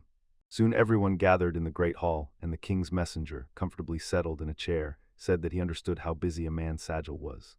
He sat opposite and asked what business the courier had come to him for. The messenger thanked him for the hospitality and said that recently the king had been presented with a red dragon, which Sigil had previously destroyed. The messenger also said that the king was impressed by his skill and asked to convey that he wanted to award him the Order of the Great Flame and give him 1,000 gold coins. Seikl thoughtfully considered the Order of the Great Flame. It was the second highest order, and there were only 5 like him for his position. It was the highest award he could earn. The guildmaster had once only said that he might be invited, and Sajil was stunned. They were even offering him the order, and he realized that the destruction of the red dragon had caused a much greater resonance than he had expected. The messenger snapped him out of his thoughts and directly asked if they could count on his consent. Sajil nodded, answered confidently, and asked to convey to the king that he agreed. Later they said goodbye to the messenger, and Sigi silently watched him leave. It flashed through his mind that this order might anger the duke's family against him, so he decided to visit his grandmother immediately after receiving the directive. The warrior leaned in and whispered something else in his ear, which again brought a gloomy shadow to Segil's face. He asked the soldier where she was now, and heard in response that she was in the warehouse behind the house, but at that moment Artemis suddenly stood before him with surprise on her face, a fork in her right hand, a plate in her left, and she was stained with some substance. The door opens, Sajil enters the room. Artemis turns to him and says that she has already checked everyone present for poison and hidden blades, while Sajil carefully watches what is happening. Men in black lie on the floor, and one of them, a blonde, stands, bowing his head. Artemida, with a fork in her hand, points at him and says that they refuse to speak. The blonde stands with his eyes closed, holding his cheek with his hand. Sigil thinks about his endurance. He feels pain but remains silent, and at the same time wonders. How can Artemida, who looks so sweet, torture people without the slightest hesitation? And only then does she remember that Artemida is undead. Segwell assured her that he would take care of them himself and allowed her to go help the soldier in the manor. She gladly agreed and instantly left the room. He returned to the blonde and asked directly if he guessed correctly that they were hired by the Duke's house. He suspected that the hired killer would hardly answer this question. Sigil decided that the Duke found out that he was the one who destroyed the Red Dragon and received the order for it, so now the Duke wants to get rid of him as soon as possible, but as long as the manor is guarded by soldiers, no one will get in here.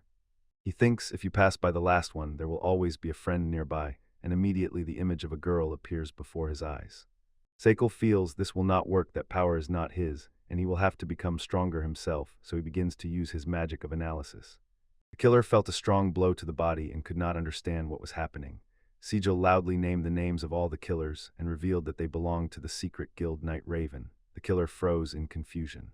He asked Sigil if he possessed the magic of evaluation and added that even with it, it would be impossible to learn more. To this, the hired killer replied that this magic was not like that at all. Seiko began to recall his life. His name is Sage. He grew up in the slums of the Empire and first broke the law at 11 years old together with his older brother Mash. For the brother, it ended tragically. He was killed as punishment, and Sage managed to escape to the kingdom and join the guild. He also confessed it was he who committed the crime against Count Box. After that, I asked the sage if the magic of evaluation could reveal all these details. The sage asked who he was. Seiko modestly replied that he was only a young apprentice healer and sincerely thanked for the chance to learn a lot of interesting things, after which the sage inquired what exactly he meant. Say asked and Gil answered calmly. In the royal capital, 5 cells of the Night Raven are hiding, and to find out the name of the client, one will have to visit each of them. He was tired of constant assassination attempts, so maybe it's better to deal with them all at once, and in general, if they hadn't kept silent, it wouldn't have even occurred to him to destroy an entire guild. Sage decisively cut in that they are not the kind to be defeated so easily. Sigil said that everything became clear to him, and now they will all help him in his research. Something strange is happening with Sage. He is scared to the bone, his eyes full of horror, and all he can do is whisper confusedly, "What is happening?" Later, Segwell and Pal stand on the roof of the mansion. He tells that the analysis showed the order on him was coordinated with Balanbo, one of the 3 main leaders, and now Balanbo must be in this guild branch. Segwell shows Pal a point on the map. Powell lowered her gaze and saw people dressed all in black. She was surprised why so many suspiciously dressed persons freely walked the residential area, and no one has noticed or reported it, yet this made her think that the local authorities might well have a connection with the Night Raven. Segwell pulls a dark glove onto his hand and turns to his friend. He looks at her intently and says, "Enter through the back door." She silently agrees. Powell, with a warm look, said that she believes in him and knows he will be able to stand up for himself, but asked him to be careful. She sharply pushed off the roof with her feet and rushed down. The wind in flight tousled her hair and blew her clothes. Powell quietly landed behind the killer, clutching a dagger in her hand, and cautiously crept up to him. She took down 3 hired killers, looked around, and sighed with relief, while the client, who was watching from above and assessed everything, said, "Now it's my turn to act." He decisively pushed off the roof of the mansion with his feet, awakening the magic of flight. She caught him and supported him, helping to make this jump. At that moment, something suddenly fell on the back of the killer who was passing by. Raising his head, he saw Sigil swiftly flying towards him, and surprised, instantly shouted, "Who is this?" Sigil softly landed on his feet and addressed the killer. Had he really been noticed? After thinking a little, he concluded he was not as skillful as he had thought. A few more killers instantly ran to help, closely watching Sigil. Deciding that he was an enemy to be gotten rid of, they armed themselves with daggers and attacked, but Sigil deftly dodged every strike. Segwell sharply pulled a stone from his clothes, aimed it at the killers, and cast a drying spell. They suddenly froze, not understanding what was happening to them. At that moment their bodies buckled, weapons slipped from their hands one by one, and they, powerless, fell to the ground. Sagil carefully turned the stone in his hands, feeling it was either the philosopher's stone or the stone of the sage. For centuries, countless wizards had tried to create it, delving into various experiments, but no one succeeded, and it seemed those times had passed. Segil approached the house, forcefully broke down the door, and loudly declared that he was not done with them yet, burst into the room where several hired killers were hiding, took out the stone again, and aimed the drying magic at them. Sagil apologized to the hired killers and announced that he was forced to take their life energy. Feeling his power, they could only whisper, "What is happening?" And Sagil coldly explained that in just a few days they would lose their lives. The Stone of the Sage has a unique power to grant eternal life. It absorbs the life energy of other people and gives it to its owner, prolonging his existence, and it is precisely because of this property that the stone allows healing any disease and curing even the most serious wounds. The stone is a coveted treasure for every ruler, and if people found out who exactly created this stone, his fame would spread all over the world. Sigil believes that the energy gathered from the inhabitants of this place will be enough for about 10 years. He could control the stone only thanks to a magical circle. Without it, the stone would lose control and dry out, and Segel understood well how careful one must be with this power. After dealing with the killers, he went out onto the stairs and froze, hesitating whether to go down or go up. Suddenly Powell joined him on the stairs, and he froze unexpectedly. He only managed to exclaim in surprise. Powell smiled gently at him, but her eyes narrowed into two narrow slits, and raising her index finger, she signaled that she would go upstairs. Sagil decided to go down, and so they parted ways. Suddenly, unexpectedly, a sword appeared right next to his head. He did not expect anything like that at all. Segil did not manage to completely avoid the sword's strike. A wound immediately appeared on his face. Blood instantly flowed down. At that very moment, a dark-haired assassin rushed up to him, jumped sharply, and lunged to strike again, and Segil instantly drew his sword. The blades of their swords clashed. The tension between them was incredible. The dark-haired man looked at Jilu and asked who he was. In response, he said that this was exactly his goal. The dark-haired man objected, as if he did not understand what was being talked about, and they seemed to push each other away in their dispute. Segwell sharply said that he attacked him without any warning, so there was no point in pretending to be a fool. The dark-haired man laughed and agreed with him. The main character carefully examined him from head to toe, noticed a characteristic posture, and asked if he was a knight. The dark-haired man answered vaguely, as if unwilling to reveal the truth. Segel swung his sword sharply. The dark-haired man managed to dodge by jumping. The blade passed just under his feet. Segel realized this attacker was skillful, but not as strong as he had initially thought. He instantly drew his philosopher's stone and used drying against the dark-haired man, who did not expect such a turn and, stunned, asked what Segel had just done. The sword fell from his hands and clanged on the floor. The assassin immediately dropped to his knees. The main character calmly looked at him and said he regretted having to wound him. After some time, Segel came across a room and opened the door, and behind him on the floor lay defeated enemies who had not been able to stop him. He went inside and immediately saw three: a little girl, a man with blonde hair in a light suit and dark coat, and a man with a bear's head. He asked if the head of the Night Ravens was here, and the blonde, smiling, confirmed that he was not mistaken. The blonde threw an angry look at him, called him an evil alien, and addressed him like that, while the bear promised in response to figure it out on his own and immediately rushed at Segel. The latter raised his left hand forward and aimed it at the bear. Using the magic of the sacred protective zone, the bear was trapped. Segel stood before him while he helplessly and vainly tried to break the invisible wall with his fists, and at that moment, the light-haired man coldly said that he did not believe, as if a guild full of experienced fighters could be worried about some guy.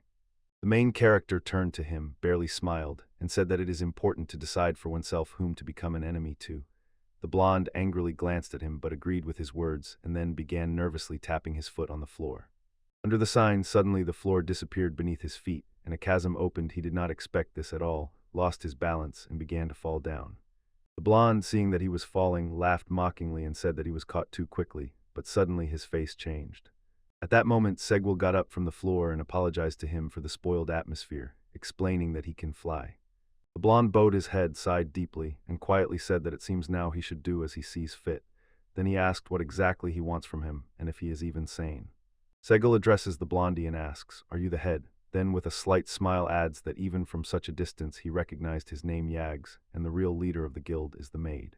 The blonde was confused, sharply grabbed the chain that stretched from the servant's collar, and excusing himself, said that it seemed like everything flew out of his head, calling her the head. Segel said that he does not care whether he is right, he will take their lives anyway, and moved towards them. Jags tried to stop him with words, but the girl asked him not to interfere and frankly admitted that she was actually the one in charge here. She asked Segel what he desired, and he answered without hesitation. He wanted to know the name of the one who gave the order, and then to erase their cell from the face of the earth. The leader said firmly that she could provide any information, but would not allow herself to be destroyed. If anything happened to her, the orphans they helped were doomed. Segi leaned toward her and whispered quietly that seeking sympathy was pointless. These orphans were raised only to be made into criminals. The leader again appealed to Segel for mercy. She looked intently at her and pondered. Then he noticed that her actions did not at all match her words. The leader became angry. Her spells had no effect on him. Rosdi apologized to Seikl and admitted that her magical blessing had incredible power, so he deserved to be punished for lying. At that very moment he stretched out his hand with the stone and tried to strike the head, but fragments stopped him, unexpectedly blocking the blow and as if demanding to cease. The magic hit the last one remaining near hurt him, but he, even feeling pain, stood with his back to it and still continued to cover Rosdi, and she only managed to shout his name. On the other side, Seikl thought that Jags was not covering the leader because she had already spent her strength, while the bear, still trapped, loudly shouted the name and fiercely punched the invisible barrier. Jags holds on with his last strength, does not retreat, and starts a conversation with the leader, but does not manage to finish. His strength finally betrays him. Seikl stops the action of the stone and, holding his breath, watches what is happening before him. Jags falls to his knees before the leader, and she gently takes his hand and asks him to hold on. Seikl tells the leader that her subordinates are incredibly loyal to her. As a sign of respect, he suggests that she make her own choice, and if she refuses, the information will have to be obtained from her lifeless body. She has no choice but to either submit to him or he will continue to loom over them like a shadow. Jagger is kneeling with his head bowed, and she looks at Saigil with eyes burning with rage. The leader clarified if she agrees to the second option, will he leave them alive. Saguya replied that yes, they will be spared, but in return she will have to obey all his orders. At that moment, the bear grimly declares that he is still capable of fighting, hinting that the leader is no match for Sigil. The leader bowed his head and immediately agreed, quietly saying that all this is for their survival. Seikl uses the power of contract magic and coldly warns, if the leader dares to betray him, she will bitterly regret it. After these words, he places his hand on her head and activates magical shackles. In a moment, Powell runs into the room and calls him. He turns around, smiles, and says that these people have now become part of their team. A real confusion froze on Pell's face, and she anxiously asks again if he really misses her, since there is another lolly on the team. Sigil turns back to the leader, his expression bursting. He looks at her and indignantly replies that no, he is not a bad person at all. Later they grew closer and finally learned that the leader's name is Balanbo. It turned out that she was just unlucky with her height, and in fact she is much older than Sajil. Balamba fulfilled Segwil's request and finally found the document containing all the details about the person who placed the order. She also said that at his request she disbanded all the mercenary squads and now focuses on expanding their information network. Segil assured that everything is fine and that he fully trusts her in this. And again I was convinced she is definitely not a child. Sajil restored life force to all who recognized him as the new leader. Looking at the children happily running around the yard, he said he wanted to give them a chance to do what they truly desire. She agreed with his words. He asked her to find children interested in farming and cooking, wanted to teach them the basics of writing, reading, and counting. Balambos replied that she already had a suitable candidate and pointed to someone outside the window. It turned out that Madison Alban was standing before them, very guy Sajil had already had a fight with earlier. He was once one of the royal knights. Due to conflict with an aristocrat, he was expelled from the Knight Order. During the epidemic, he lost his wife and daughter, and in that darkest moment, when he was in complete despair, he was found by Bulambo. She said that Madison cares for every child in the shelter. Perhaps this is how he tries to fill the void after losing his daughter.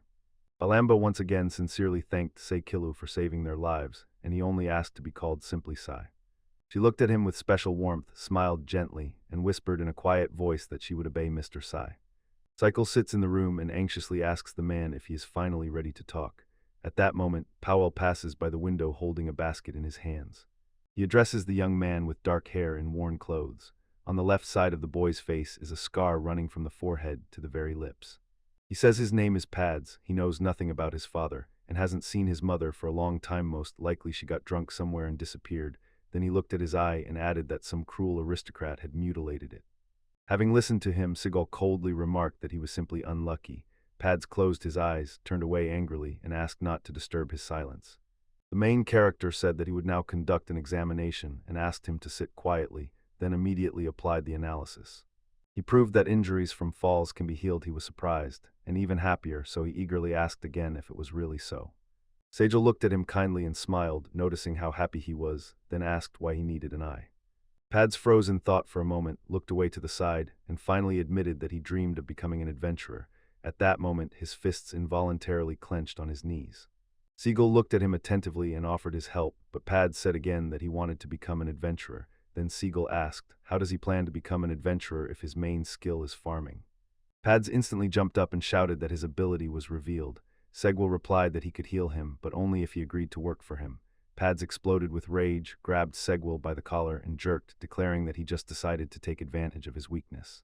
Segel did not pull back his hand. On the contrary, he pressed his palm to his hand and quietly suggested trying to move. He bitterly explained that if even pillows did not defeat him, then that monster was much stronger, and he lacked the skills to fight such creatures. He frankly admitted, as a doctor, he sincerely wanted to save as many people as possible, but if treating Pads turned into a direct road to the grave, he would not risk his life saying this. He let go of the hand and allowed Segel to move it away. Ped agreed to work for Sigil but put forward one condition. Then Sigil asked what that condition was. The dark-haired man clenched his fist in anger and hissed that he would take revenge on the one who took his eye. Segel noted that he would not advise Tom to climb, better to forget about it altogether. Tom retorted, "First lose your own eye, then give advice." The main character thought. He understood well where the boss' anger came from because he himself remembered how his younger brother loved to leave marks on him. He approached Peds and asked if he knew whom he was going to take revenge on, and Peds replied that he did not remember the name, only the face was imprinted in his memory, so he asked for help to find him. Peds said that this man was about his age, red-haired, very stocky, with a mole on the left near the nose, a stern, even evil face, and he referred to himself as the Great Me. At that moment, an image of Segel's younger brother surfaced in his memory, who often called himself, "I am great, I am Mongol," and Segel thought that strangely everything coincided too much. Sigil said sharply, if it was about this person, then he was a real hypocrite, and immediately in his thoughts began to pour out all sorts of unpleasant things about him. Peds instantly asked if he also knew this person. Segel ruffled his hair and promised Peds to help, but sternly warned, if he helped with the eye, Peds would become his employee. Peds agreed, promised to keep the deal, and assured that he would not forget their agreement. Segel was already turning over in his mind how to implement all this. After all, when an ordinary person directs his actions against an aristocrat, a simple arrest would not suffice. Much could be squeezed out of this, so a better, more sophisticated plan was needed. Anger instantly flared at his brother, although deep down it did not surprise him. With that Mongol there were always only troubles, and mentally he noticed how small this world was. After some time, Peds returned the eye, having fulfilled his part of the deal. He now worked in the garden with a tool in his hands. He explained that he had to oversee these beds because his gift was a blessing from the god of fertility, and his farming skill was truly rare. Immediately the soldier hit him. This greatly upset him, and he exclaimed, "What is this all about?" The soldier coldly explained that now Ped served Lord Sai, so from now on he had to watch his words. He was outraged and asked what he had said, and Sultric coldly informed him that from today he and Powell would teach him to live as a servant, so he should prepare for a new life.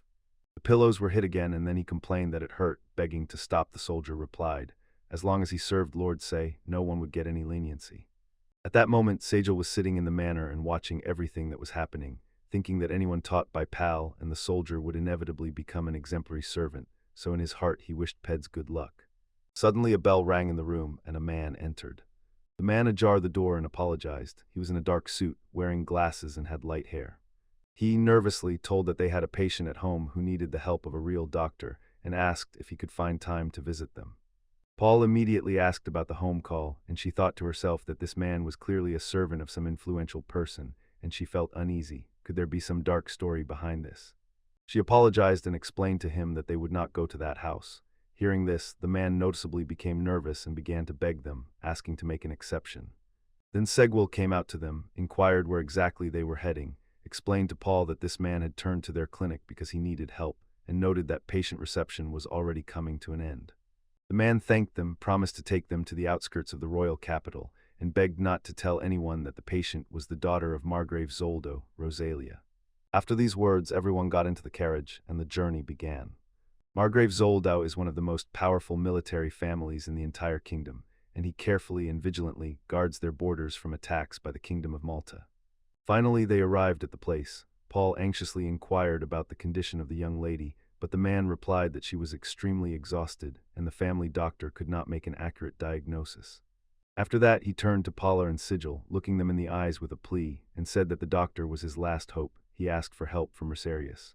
Before Sigil's eyes appeared the image of Rosalia, a beautiful girl with long light hair. He promised himself to do everything in his power.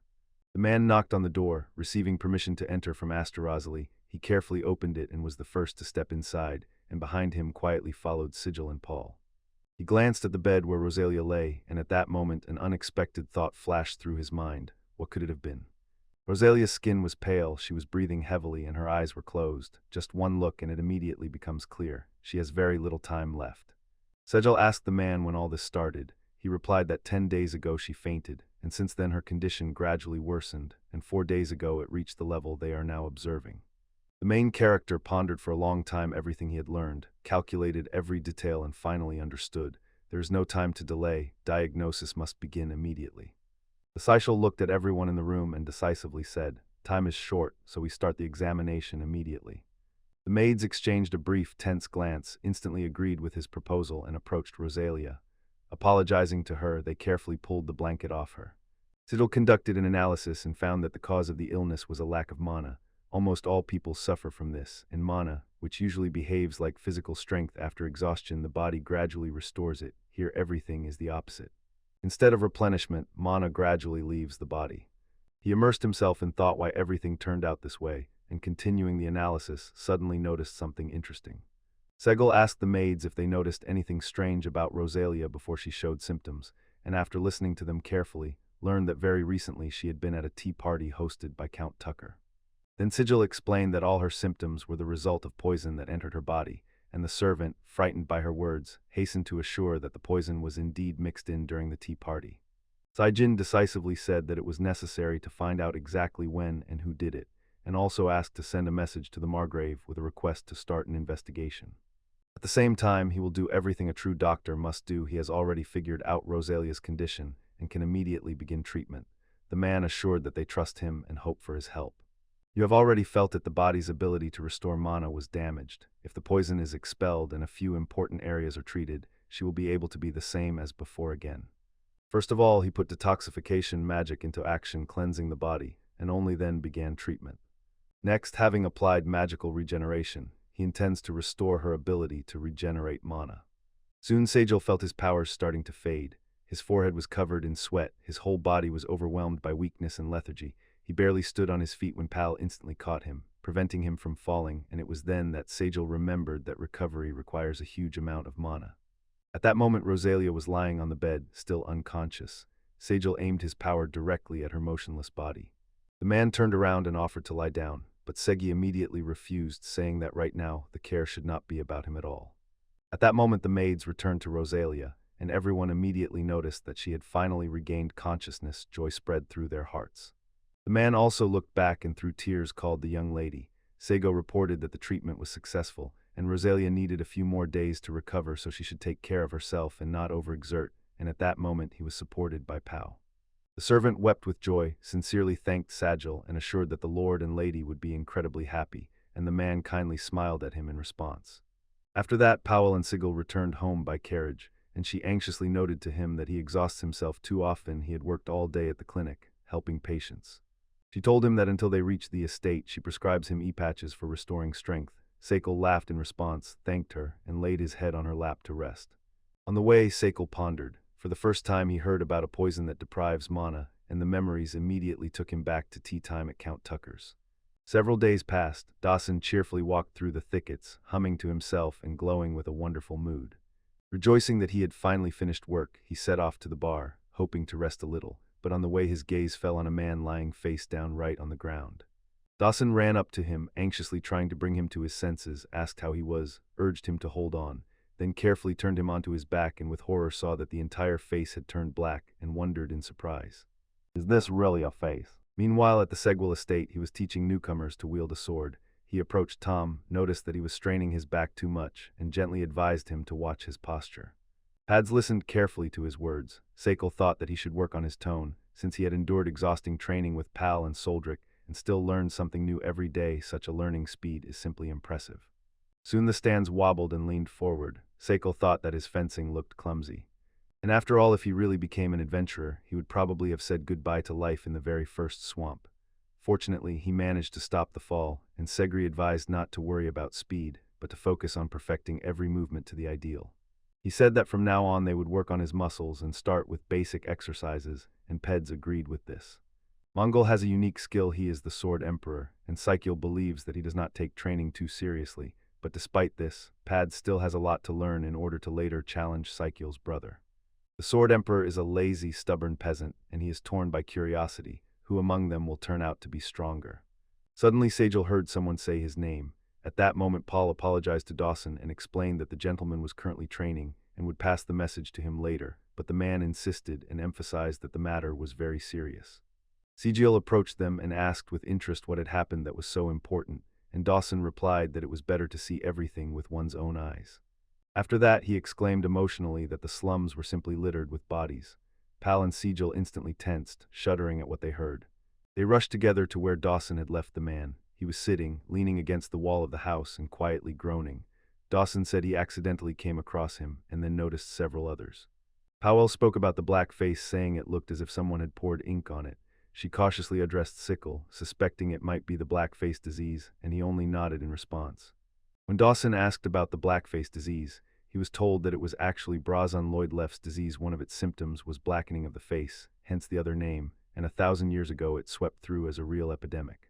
Paul instantly covered Sickle with his body, turning his back and sternly asked Dawson to step away from him. He retreated in surprise, and the doctor asked if he had touched the patients. Dawson simply answered, yes, he had touched them. He was informed that the likelihood was high he might already be infected. Dawson got scared and asked if he was already sick. Sigil explained that the incubation period of the disease lasts 5 days, and Dawson immediately began to anxiously think about those 5 days and what would await them afterward. Then Sigil added that most likely the disease would manifest itself during this time. Dawson asked if this disease could be cured, and Pal replied coldly, 80 of patients die, the symptoms themselves are already a verdict. At that moment he felt as if he was saying goodbye to life, although he still could not believe it.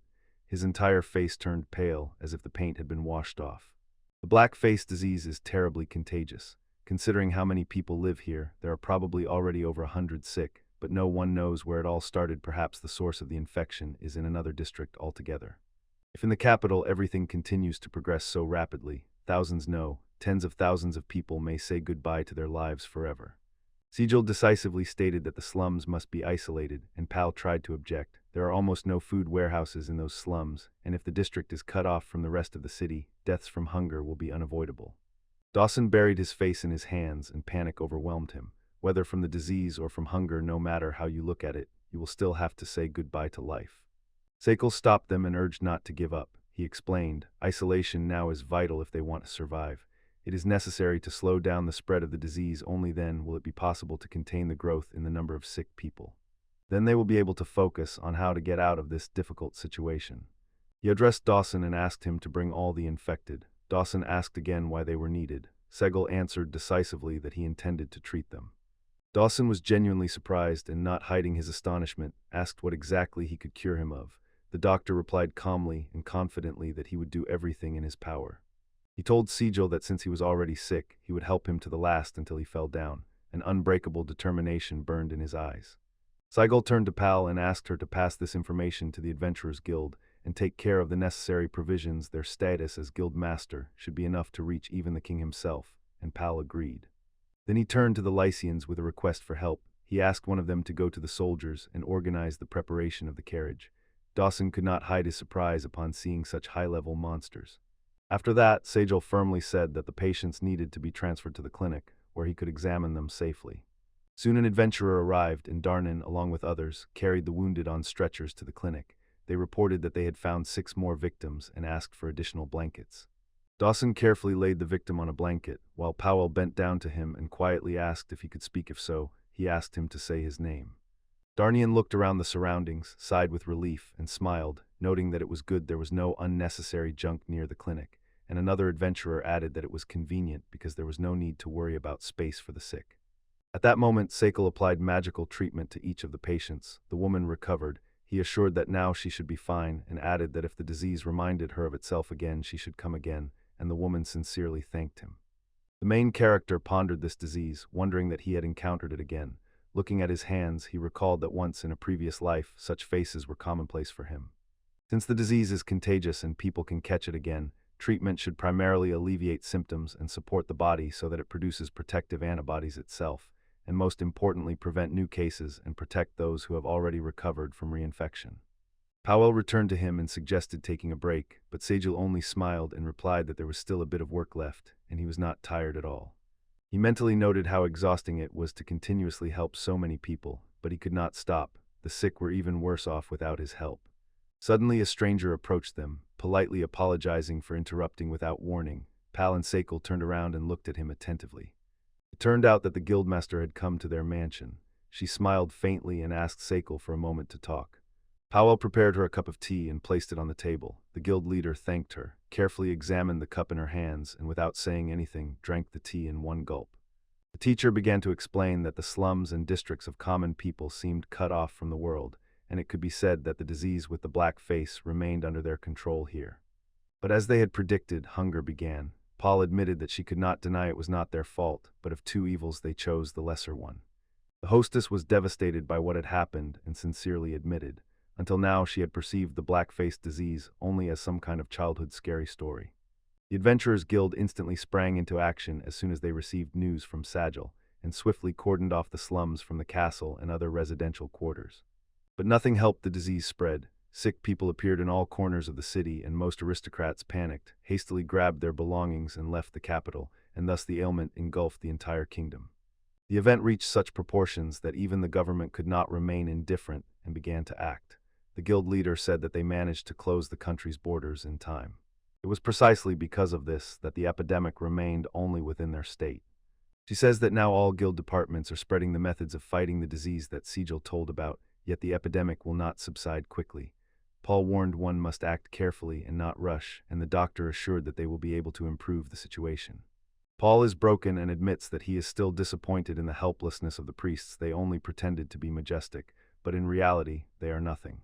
Priestly magic can completely destroy the disease, but there is a catch. The body will not learn to produce antibodies, so the ailment may flare up again, and Sigil explained that their magic simply is not suitable for treating such diseases. The guild leader reported that they have already handed over a list of requirements for doctors to the temple, but among the aristocrats there are almost no healer mages who fully meet them, so they will have to use the healing magic of priests for some time. It seems that among the nobility, the servants fall ill most often. Aristocrats can ask priests for help, but they charge too high a fee for treatment, and although the servants keep their pride, they still remain servants. Sajal said that if he manages to overcome the disease in the slums, then he will have to deal with this problem as well. A week later, Rosie handed me a pass and whispered that I must return today. She said that the guildmaster had already allowed them to set out, but she herself asked to be very careful and beware of the disease that everyone here calls the blackface. Sago took the pass from her hands, smiled, and agreed. At that moment, Rosalia's servant called him. He turned and saw him hurrying towards him. The servant said he hadn't seen him for a long time, and Sago apologized for asking for help with the carriage. The servant smiled, placed his hand on his chest, and assured that there was nothing to fear, and helping him was a great honor. He also informed Settle that Mr. and Mrs. constantly praised him before their aristocratic friends. After that, he opened the carriage door and invited him to sit inside, promising to take him to the aristocrats' homes, because that is where the most sick are. He pleaded to save the nobility and the whole country. 3 months have passed since the blackface disease swept across the entire country, where Sigil participated in battles, and finally its spread has subsided.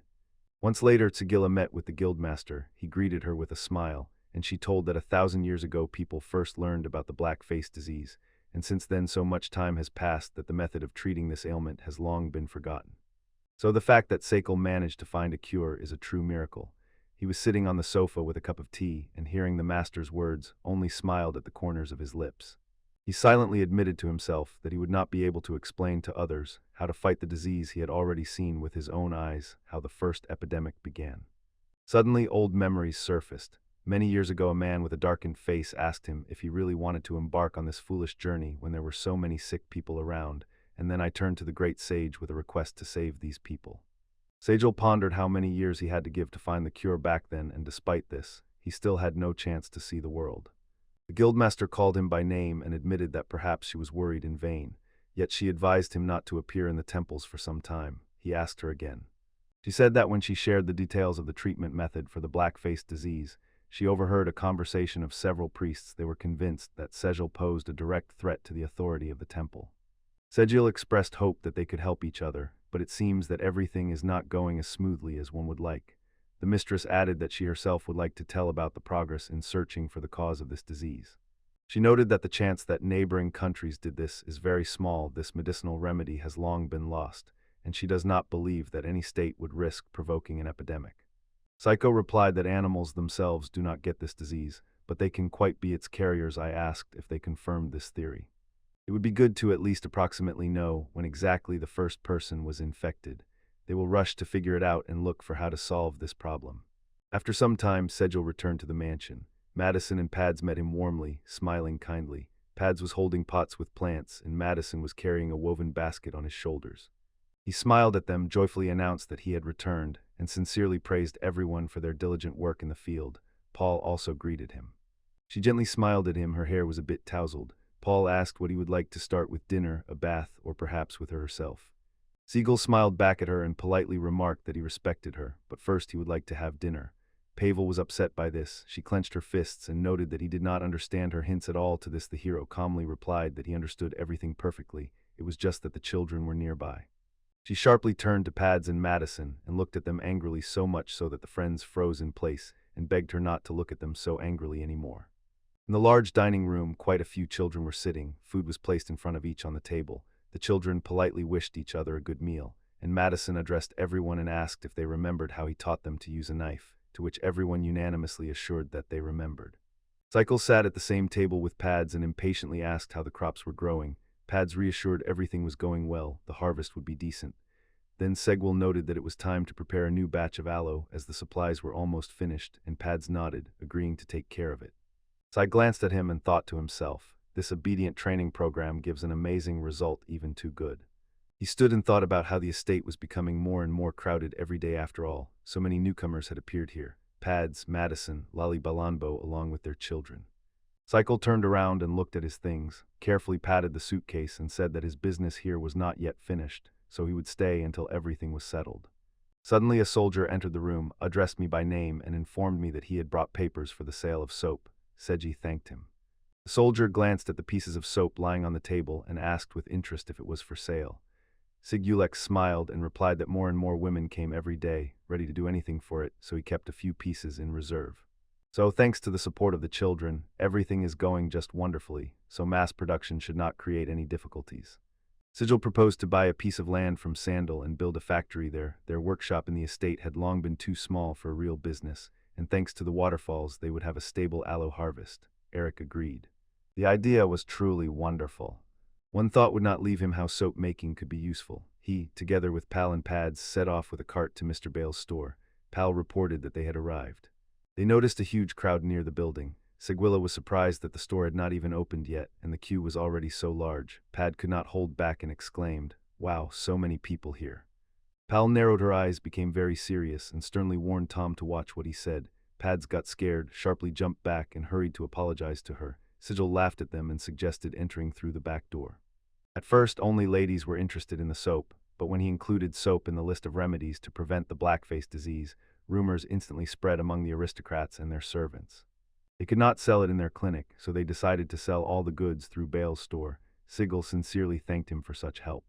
Powell firmly held the gates while Sigil and Pads rolled the cart onto the premises.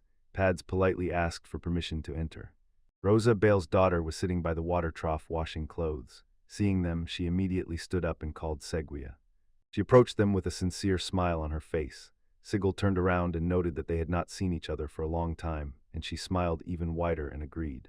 He stroked her head and thought that his and Rosa's hair were almost the same color, and because of this he felt even more affection for her. Noticing this, Paul saw how her facial expression changed, the features sharpened, as if some shadow had fallen. Her eyes filled with tears. She grabbed Sigil by the shoulders and sharply pulled him away from Rosa, saying that this was exactly why she was beside him. Sigil turned around, looked at Paul, and said that he completely agreed with her. After all, she was the only one for him. Paul was confused by these words and awkwardly replied, saying, "Well, you know." And Rosa at that moment was watching them and did not understand what was happening at all. Suddenly, Bale's wife Ush came out of the house. Her light hair to the shoulders gently framed her face. A sincere smile played on her lips, and she said that they were already waiting for him. Together they approached us and pushed the cart closer. Sagwell said they brought soap, and the woman sincerely thanked them, explaining that recently their soap had become much more popular. Rose said that this item is so popular that she is even afraid to take it to the public bath, afraid it will be stolen. Pads asked if it was really that serious. Ush admitted that they are simply overwhelmed with orders, and even a small increase in shipments could save them. Sejal replied that he understood her situation and was confident they would meet the deadline. Pads will take care of the healing herbs, and all other ingredients will be bought from Bale as soon as he pays them the share for the last batch. The children are already eager to help in any way they can, and the demand for soap keeps growing. It seems there will be no problems with the business. Later at the Balambo estate, he spoke with Sajal. She bowed before him and sincerely thanked him. Sajal looked at her in surprise until she raised her eyes, then asked why she was suddenly thanking him. She said that the children already have work and happily spend their days. The strong were sent to the field, and the clever ones make soap. Later they will become skilled farmers and soap makers, so they will finally be able to live peacefully, without daily exhausting training. He was the one who gave her this opportunity. He turned to her and said that he also had to thank her. She looked at him in surprise. With a broad smile, Sajal addressed her and asked her not to worry. He was sincerely glad that yet another issue was finally resolved. He looked over his things once more and thought, maybe in this life he would indeed be lucky enough to see the edge of the world. Segi put on a light festive outfit. Powell, with papers in hand and smiling broadly, said that this look suited him very well. The king's envoys approached and said they would accompany him to the castle, so they invited him to get into the carriage. Due to the rapid spread of the disease Chornolitzia, the award ceremony for the Order of the Great Flame had to be postponed, but now the time has finally come to hold this long-awaited event. Pelin said that in the carriage they would sit opposite each other. She asked if he was nervous. At these words, he only looked at her and became thoughtful. Sajal was probably very worried since he left home. He had not visited the castle. At that moment he heard the horses neigh sharply, and the carriage barely shook, was seized by fear. What is happening? Boxes and barrels lay before the horses and carriage. One of the carts had overturned on its side. Several men hurriedly carried large boxes, and then Zejal asked what had happened here. The messenger jumped up and said excitedly that it seemed the cart had overturned, asked to wait a moment, then jumped off the saddle, ran to the men, asked if they were all right, and added that he had to contact the nearest patrol. At that moment Palin Segwil stood by the window, her gaze lost in the distance. The messenger was roughly pushed away, and he fell hard on his back right nearby. The coachman of their carriage was frightened by what he saw. Paul wondered how those bandits dared to act right in the middle of the city. Siegel guessed that these people came for their souls and felt that several very unpleasant individuals were waiting for him in the castle. At that moment arrows rained down toward their carriage. Several hit the coach directly. Others struck the coachman, who, clenched in pain, began to groan. Paul opened the carriage door with one motion and said he would step out for a few minutes. Segwil began to say something about going with her, but didn't finish. The woman gestured for silence.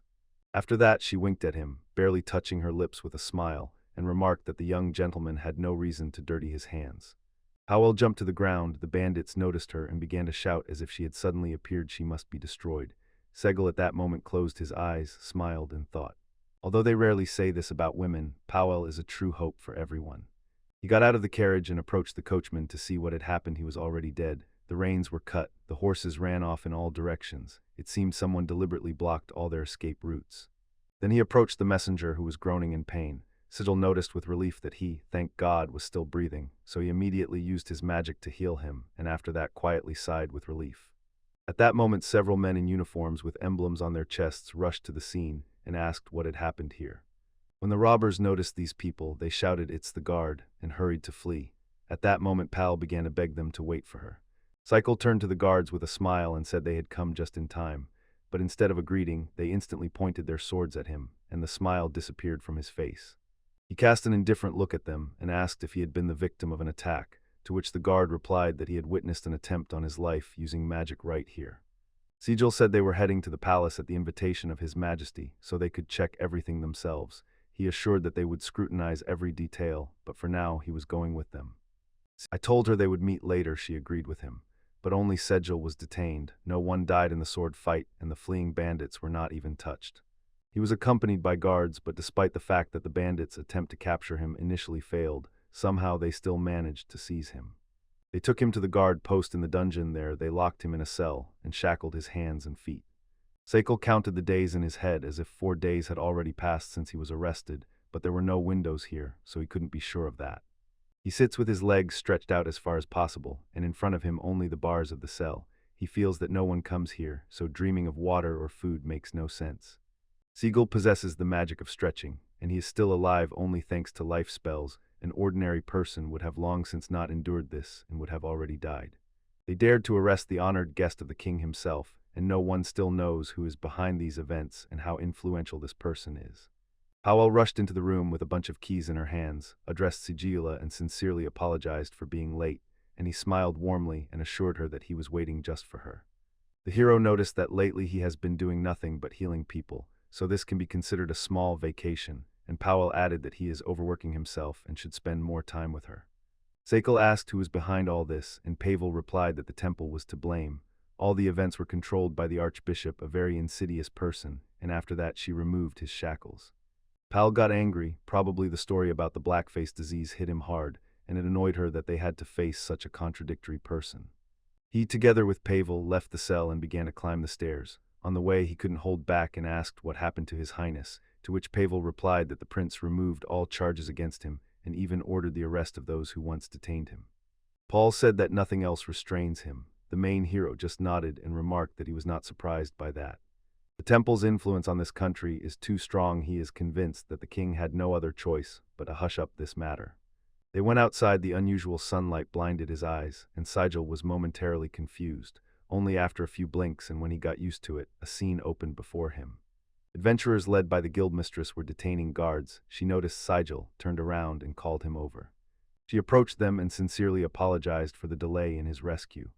Sigil smiled in response and said that he was already grateful to the guildmistress for the helping hand extended.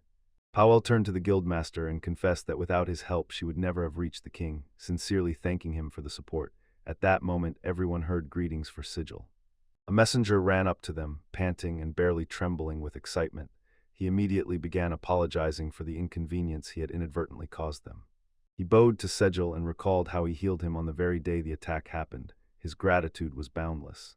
Seikl said there was no need to thank him. The attack was sudden, and he was simply glad that everyone remained unharmed. The messenger bitterly recounted that although he was a guest of the king himself, he was thrown under arrest by ordinary guards who did not even give him food, and after interrogation threatened severe punishment. The ambassador, tired and desperately needing rest, asked Sigil to escort them to the palace. The award ceremony was to take place in a few days. He smiled at Sigil and said he was counting on him. Powell and Sigil got into the carriage, and the guildmistress remained standing in place. She smiled at them through the window and wished them a safe journey, to which they sincerely thanked her. The guildmaster stood, warmly smiling and seeing them off with his gaze, and in his soul he had already decided he would definitely repay her properly. 2 days passed. He was slowly walking in the quiet inner garden of the Jewel Palace when suddenly he heard a call. He stopped and politely responded, addressing her, "Your Highness, Princess." Before him stood Lucia, the second princess of the Kingdom of Ordret. Her light hair was neatly tied with ribbons on both sides. She noticed she had not seen him for a long time, and he respectfully bowed to her, saying that quite some time had passed. She apologized, admitting that she had spoiled his vacation. He and the princess were almost the same age. Their difference in status was small. Before his exile, they often met and communicated. Lucius told him that she had heard about how his duke title was taken away. To this he only shrugged and said that now he lived like an ordinary commoner. The princess inquired whether he was having a hard time living, and he replied that now he much preferred life to before, so he did not feel any particular difficulties. She smiled and said that it was entirely in his style. He looked at her attentively and asked if she really called not only to admire him. Sigil told her that if he was mistaken, she could correct him, but he felt that she was somehow connected to him. Lucy looked at him puzzled, then admitted that she actually had one request for him, and he asked again what exactly she wanted. She pressed her hands to her chest and with a pleading look asked him to heal her mother. Saiga asked if it was about the queen. Lucia replied that the archbishop had already visited her, but nothing had changed, and he looked at her carefully, realizing that it seemed she could not tell the details. If he cured the disease that even the archbishop could not handle, it would hit the reputation of the Templine. The kingdom had long officially been allied with it. Lucia excitedly told that she had already heard the news. Thanks to Segal's magic, many people were saved from the blackface disease. She asked how his healing magic differed from that used in the temple and suggested that perhaps it would help her mother. Segal remembered his mother and said he understood Lucia's request and that if the king did not allow him to act, he would have made such a decision, but he did not finish. Lucius interrupted him and assured him not to worry about it. She came alive, joyfully exclaiming that her father had already given his consent. Then she turned to the servants and asked to bring her a letter, and it was Segal who picked it up. He opened the letter and examined it closely. It bore the royal signature and seal, so there was no doubt about its authenticity. Segal gathered the letters together and assured Lucia that he agreed and was ready to try to heal the queen. She sincerely rejoiced, folded her hands in prayer, and thanked him. The princess decisively grabbed his hand, pulled him along, and assured him that she would immediately take him to his mother's chambers. Lucia led him into the house and showed him exactly where his mother's room was. they knocked on the door, and a girl with long hair opened it, who immediately recognized Princess Lucia and Dr. Sikla and politely let them inside. By the bed in the room stood King Ordret. His light hair shone and his clenched fists revealed anxiety. When Lucia called him, he sincerely rejoiced at her arrival. Segel bowed his head before him and quietly said that they had not seen each other for a long time. The king replied that he had heard about his exploits, thanked him for his great contribution to the fight against the black-face disease, and asked that the whole country thank him, but Segel only smiled modestly and said that it was unnecessary. Lucia stopped her father, clenched her fists, met his gaze, and firmly insisted, Sigil must examine Mom as soon as possible. The king agreed with her words and said that she was right, then turned to Sigil and announced that he entrusted him with the queen. Sigil, assured that he would do everything possible, nodded and shifted his gaze to the queen. Queen Jocelyn lay on the bed with her eyes closed, unresponsive to anything, and it was then that he noticed something special. Sigil, frozen, thought the symptoms completely matched those of the Margrave's daughter. He addressed the king and Lucia and said, 10 days ago the girl fainted, gradually weakened, and 4 days ago her condition became very serious, and he was immediately asked how he knew this. He explained to them that the disease is called lack of manners, and that he had previously had to treat a patient with the same symptoms. If he was right and it really was the same, then it occurred to him that he himself was the source of the disease. To be sure of this, he applied his magical ability to analysis. When he heard this news, his worst fears were confirmed. It was poison. The king shuddered with anxiety and asked worriedly if Jocelyn had suffered from poisoning. Lucia again turned to Saiga, her voice trembling. Can you cure my mother? He assured her that he would start immediately, and immediately began treatment, applying cleansing and detoxification. He focused all his attention on Jocelyn and his power, then began to restore Maniflo and initiated regeneration. When he used magic again, unpleasant sensations ran through his body. The king asked anxiously if he needed help, but he reassured him and said everything was fine, the treatment was complete.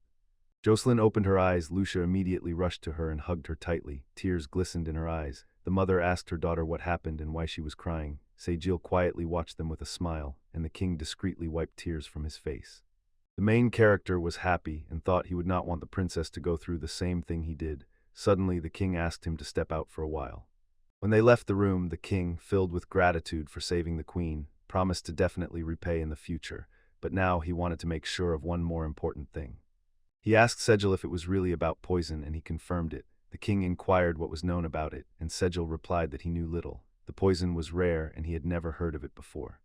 He also noted that besides the queen, only one person had similar symptoms: Roselia, the Margrave's daughter. Most likely, she was poisoned at a tea party at Count Tucker's, and it was after that strange signs of illness appeared. The king pondered, ran his hand over his chin, and finally shared aloud his thoughts about the Margrave and Duke Tucker. Then he said that he had recently received a report from the Margrave about some mysterious organization that supposedly supplies poison to aristocrats, and just days ago Segil was thrown into prison. Hearing this, the king clenched his fists in anger.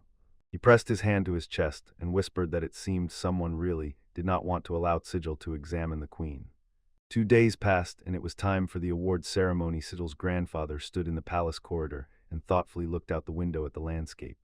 Hearing footsteps behind him, he turned and greeted Sigil, sincerely praised him for destroying the Red Dragon and his significant contribution to saving the country from the epidemic. Sigil truly impressed everyone, and then asked his grandfather if he had decided to participate in the award ceremony. The grandfather smiled and said that his grandson would have waited for the award for devoted service anyway, even if he had not gone to the capital, then gently asked Segil if she was tired where she had fallen, and quietly added that he would now hold her close. Segil said that if he ever felt tired, he would simply retire and live with his grandmother near the hot springs, and grandfather replied that he would not abandon the cause until he was on his deathbed. Grandfather also said that today our team would not participate in the hike, and Segil only sighed and added, if it depended on him, he would come anyway, because in the Duke's family his merits are never recognized. Grandfather looked tenderly at his grandson and praised him, but Segil also looked at grandfather and said that he did not like that expression on his face. Grandfather gently placed his hand on his shoulder and warmly told him that he had heard about his feat, how he saved the queen, and added that doing such an important service for the royal family is truly a great event. Segil explained that His Highness does not want to interfere in the affairs of the temple, so as always they will simply break the trail and escape, and grandfather replied that this is not about the king's relations with the temple. His help to the queen is a completely different matter. It is hard to believe that this grandfather raised the house of Digo to such greatness in just one generation. Not everyone is capable of doing that. He truly deserves respect. Sekal decided that he must become a grandson whom grandfather would not be ashamed of. At the solemn ceremony, it was grandly announced. A member of the capital branch of the Adventurers Guild, known as Adventuresy, is awarded the Order of the Great Flame for the victory over the Red Dragon, and at that moment he knelt before the king himself. Suddenly Segwell felt something strange, as if some skill touched him. He looked up at the brunette nearby and thought that it was probably an assessment from the chancellor. But what did that man see in him? When the king pinned the order, he mentally promised himself. Later he would definitely learn more about this person, since he did not know him personally. Now it was time to announce the amount of the monetary reward, after which the ceremony would end. The king took the floor and emphasized that Seize's feats are not limited to the victory over the Red Dragon. He also played an important role in taming the black-faced disease and even cured the queen. Segwell, hearing this, turned to the king in surprise. At the end of his speech, he solemnly bestowed upon him the title of Great Doctor, and those present froze in amazement. They had never heard of such a title before. He explained, this title is meant to emphasize supposedly, S is capable of coping with any disease, and he dreams that in the future this honorary title will be passed on to all doctors who care for the health of the royal family, and that S himself worked not only within the city. People whispered, not believing. Neither the priest nor the doctor, but he himself became the chief doctor of the royal family, and at that moment the grandfather was the first to start applauding him. Everyone around joined in the applause. Sigil bowed, placing his hand on his chest, and said that it was a great honor for him to receive this title from the king himself. The king smiled at him and said that from now on he relied on him on the great doctor. Segel in response also gave him a friendly smile. After some time, Segel informed the king in the castle that he understood well the price he paid to earn the title of great doctor, and added that he soon planned to set out on a journey. The king raised his eyebrows in surprise and said, "Is that so?" Then he added that he did not object, everything suited him if he promised to return someday. He never thought to keep him close just because of the title. Segel thanked him. The king said that Lucia would miss him. Segel suddenly remembered that he had prepared a gift for the princess and the queen, so he asked the king to give it to them. He said that it was their soap and that recently it had been gaining popularity quickly, so he wanted to share it. The king took a piece of soap in his hands and assured that they would definitely like it. A man approached their table, and as soon as the king noticed his appearance, he suddenly had another topic for conversation. He introduced him to Chancellor Humry Sardbis, who immediately said with a smile that he was glad to meet. The king explained that they had gathered to talk about his abilities and asked that Sai be kept informed of everything, while Sai himself pondered. I wonder what they saw during this evaluation. The king smiled and admitted that he rarely doubted the chancellor's words, but this time he still wanted to see everything for himself. Sigil agreed with this. Then the king looked at the list of all heroic skills, looked more closely, noticed among them the inscription "Blessing of the Goddess Azalea," and unable to contain his emotions, exclaimed, "This proves the truth." He immediately looked again at Segel and asked why he had hidden this until now, and Segel quietly replied that he was afraid if his parents found out, they would try to kill him. He started talking about the Duke of Ardeek, but stopped mid-sentence, simply said that now it no longer matters. He gathered his strength, and even if the king wants to spread this news throughout the capital, he will not object. The king agreed there is indeed some truth in his words. With such power, a few ill-wishers do not pose a problem. The chancellor turned to him and firmly stated that he would insist on revealing this information. Hamri explained that Segel would receive official recognition as the heir to the goddess's power, and from then on they could openly take him under their protection. Now neither the temple nor the duke's family could harm him. Segel turned to the chancellor and, sincerely surprised, admitted that he did not expect such favor from him. The chancellor smiled and reassured him. "Do not worry, they have been old friends with the Margrave, and the Margrave still remembers how I saved his family from the blackface disease, so he is extremely grateful to me and considers that help a true honor." Segel looked at the king and the chancellor, trying to understand if he could trust them, then asked if they could help him with one matter and laid out a stone and several documents before them. The chancellor approached the king and asked for permission to conduct an evaluation, and the king curiously asked what exactly they had brought and placed on the table. Hamri, carefully examining the items, exclaimed excitedly that before them was the philosopher's stone. The king, looking at the chancellor in surprise, asked again if this was really the same stone of the wise that grants immortality. Sigil pointed at the items and said that if they agreed to fulfill his request, he would give this stone to the king. The king carefully examined the stone, pondered, opened his mouth as if he wanted to ask Segel something, but could not utter a single word, and I still broke the silence. "What do you want to find out?" On the shelf silently stands a statue of the goddess. Nearby on the bed lies the archbishop coughing, and a maid approaches and hands him water.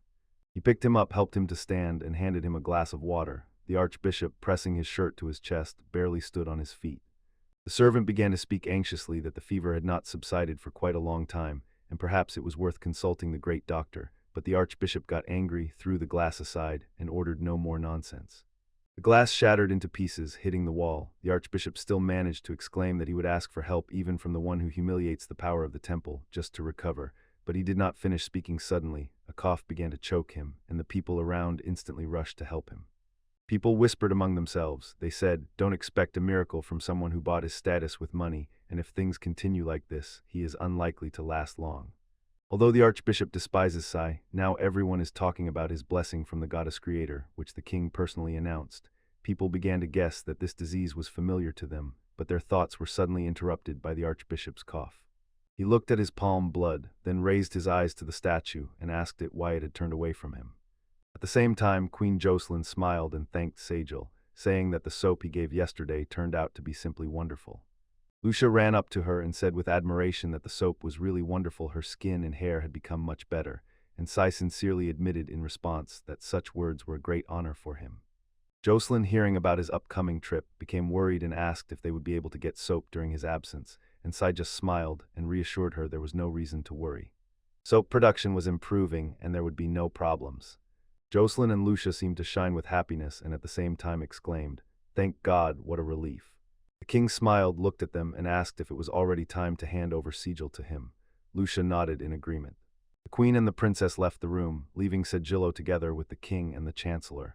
After their departure, the chancellor immediately suggested getting down to business.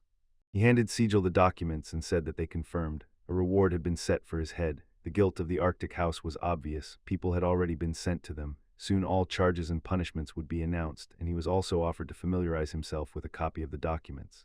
The king said that the duke had already been thrown behind bars, but it was beyond his power to wipe out his entire family from the face of the earth, so they decided to act more cautiously. Sigil looked at the king and nodded in agreement, but at the same time asked whether the Mongol would get the title of the next duke. The king just waved his hand and decisively replied that it was absolutely impossible. The king looked carefully at Sigil, advised him to familiarize himself with the document, and then, without unnecessary words, moved on to discuss other issues. He barely hinted that he would like Sai to become the leader, but did not have time to finish. Sai interrupted him with a smile and immediately replied that it was impossible. The king admitted that he had anticipated such an answer and sincerely regretted it. The chancellor explained that everything was quite obvious anyway, and both looked truly upset. The chancellor asked whom they could appoint as the next head in such a situation, and Sai sighed. The first who comes to mind is Count Bennings, but he doubts that anything will change under his leadership in the House of Dukes. Sigil thought for a moment and said, if they really want changes, they should consider the candidacy of Viscount Eldons. At first the king asked about Benny and praised his intelligence, but Sai immediately interrupted sharply. He insisted that Benny and other branches would not so easily give up their positions. It is easy to bend the hydra that has lost its head to submission, but these others will clearly not agree. The chancellor and the king looked intently at Sai and asked if he really did not care what would happen to them. To this Sai calmly replied that he had long severed all ties with Ardeek.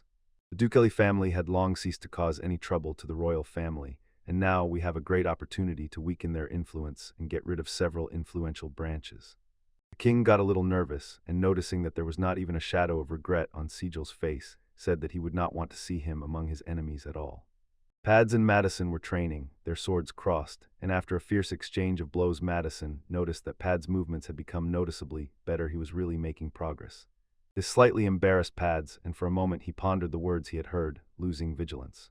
According to Maddie's, there was one thing, but after that he suddenly hit him, pushed him down from the waterfall, and he fell heavily on the ground on his back. Looking down at him from above, he said that he still had unfinished business. Pad sat on the ground with an angry face, outraged by what had happened, and claimed that it didn't count. Suddenly, Sago's name sounded from the window of the house. Pads immediately looked over his shoulder to find out what had happened. Sigil, smiling contentedly, shouted into the open window. It was time to arrange a duel. At first, Pads didn't understand anything, but then he noticed a Mongol near the house. He was just standing there, confused, not understanding what was going on. Pat stated directly that this was the same man who had knocked out his eye. Sai confirmed that he was not mistaken and asked if Pat still wanted revenge.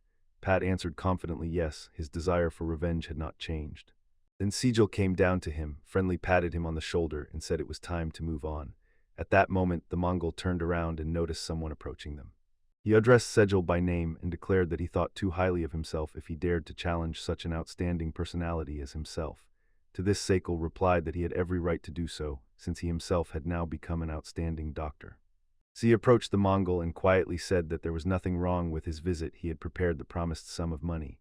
He heard that the Duke's house had been punished, and this also affected the Mongol. It would be harder ahead, and much larger sums would be needed. Zest from the Mongols snorted contemptuously and announced that he needed to register with the Adventurers Guild, and then he would challenge the man he brought with him to a fight. After that, the Mongol looked directly at Pad and challenged him. Are you really my opponent? Does Pad really think that after a duel with him, the Sword Emperor, everything will pass so easily? To this, Pad simply replied politely that he was glad to meet him. Sejal calmly assured that he would get the money regardless of the duel's outcome, just as agreed, and the Mongol advised them to finally register and not waste time. Duels between ordinary citizens are prohibited, so first you will have to register as an adventurer. While Sejal and Pads were registering, the Mongol overheard their conversation. Darnan shouted that the duel was about to begin. The Mongol Emperor of the Sword himself, against an ordinary peasant nicknamed Pads. The crowd instantly stirred at the news. Someone began asking what kind of duel it was. They explained to him a peasant and a swordsman would compete, and some were genuinely surprised that a simple farmer would take part in the duel. Darnan glanced at Pats and Mongol and said that they had taken a step forward in their relationship. The Mongols froze and fell silent, listening carefully to the conversation about the duel. Someone began praising the swordsman, calling his art extraordinarily rare, and no one even hoped to see the legendary Sword Emperor with their own eyes. Sejal sat on the podium next to the guildmaster. He sincerely thanked her for allowing him to use this training ground.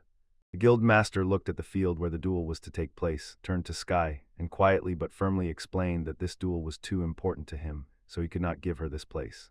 She glanced at the stands, asked if it was really the same farmer, and noticing his confident expression, understood he would definitely become a strong opponent. Darnan loudly announced the rules of the duel. The winner will be the one whose opponent faints or admits defeat. If Darnan decides that the duel has become too dangerous, he will immediately stop it. Then he asked if the participant had any questions. He shook his head negatively, and Pad said he was completely satisfied with everything. Darnan slowly stepped away from the duel site and loudly announced that it was time to begin. At that moment, the Mongol rushed to the waterfall and, throwing over his shoulder, shouted, "The one who strikes first will win." The Mongol swung, but Pads at the last moment thrust his sword forward and stopped the blow. Had enough strength. From the powerful blow, the protective Pads slightly recoiled backward.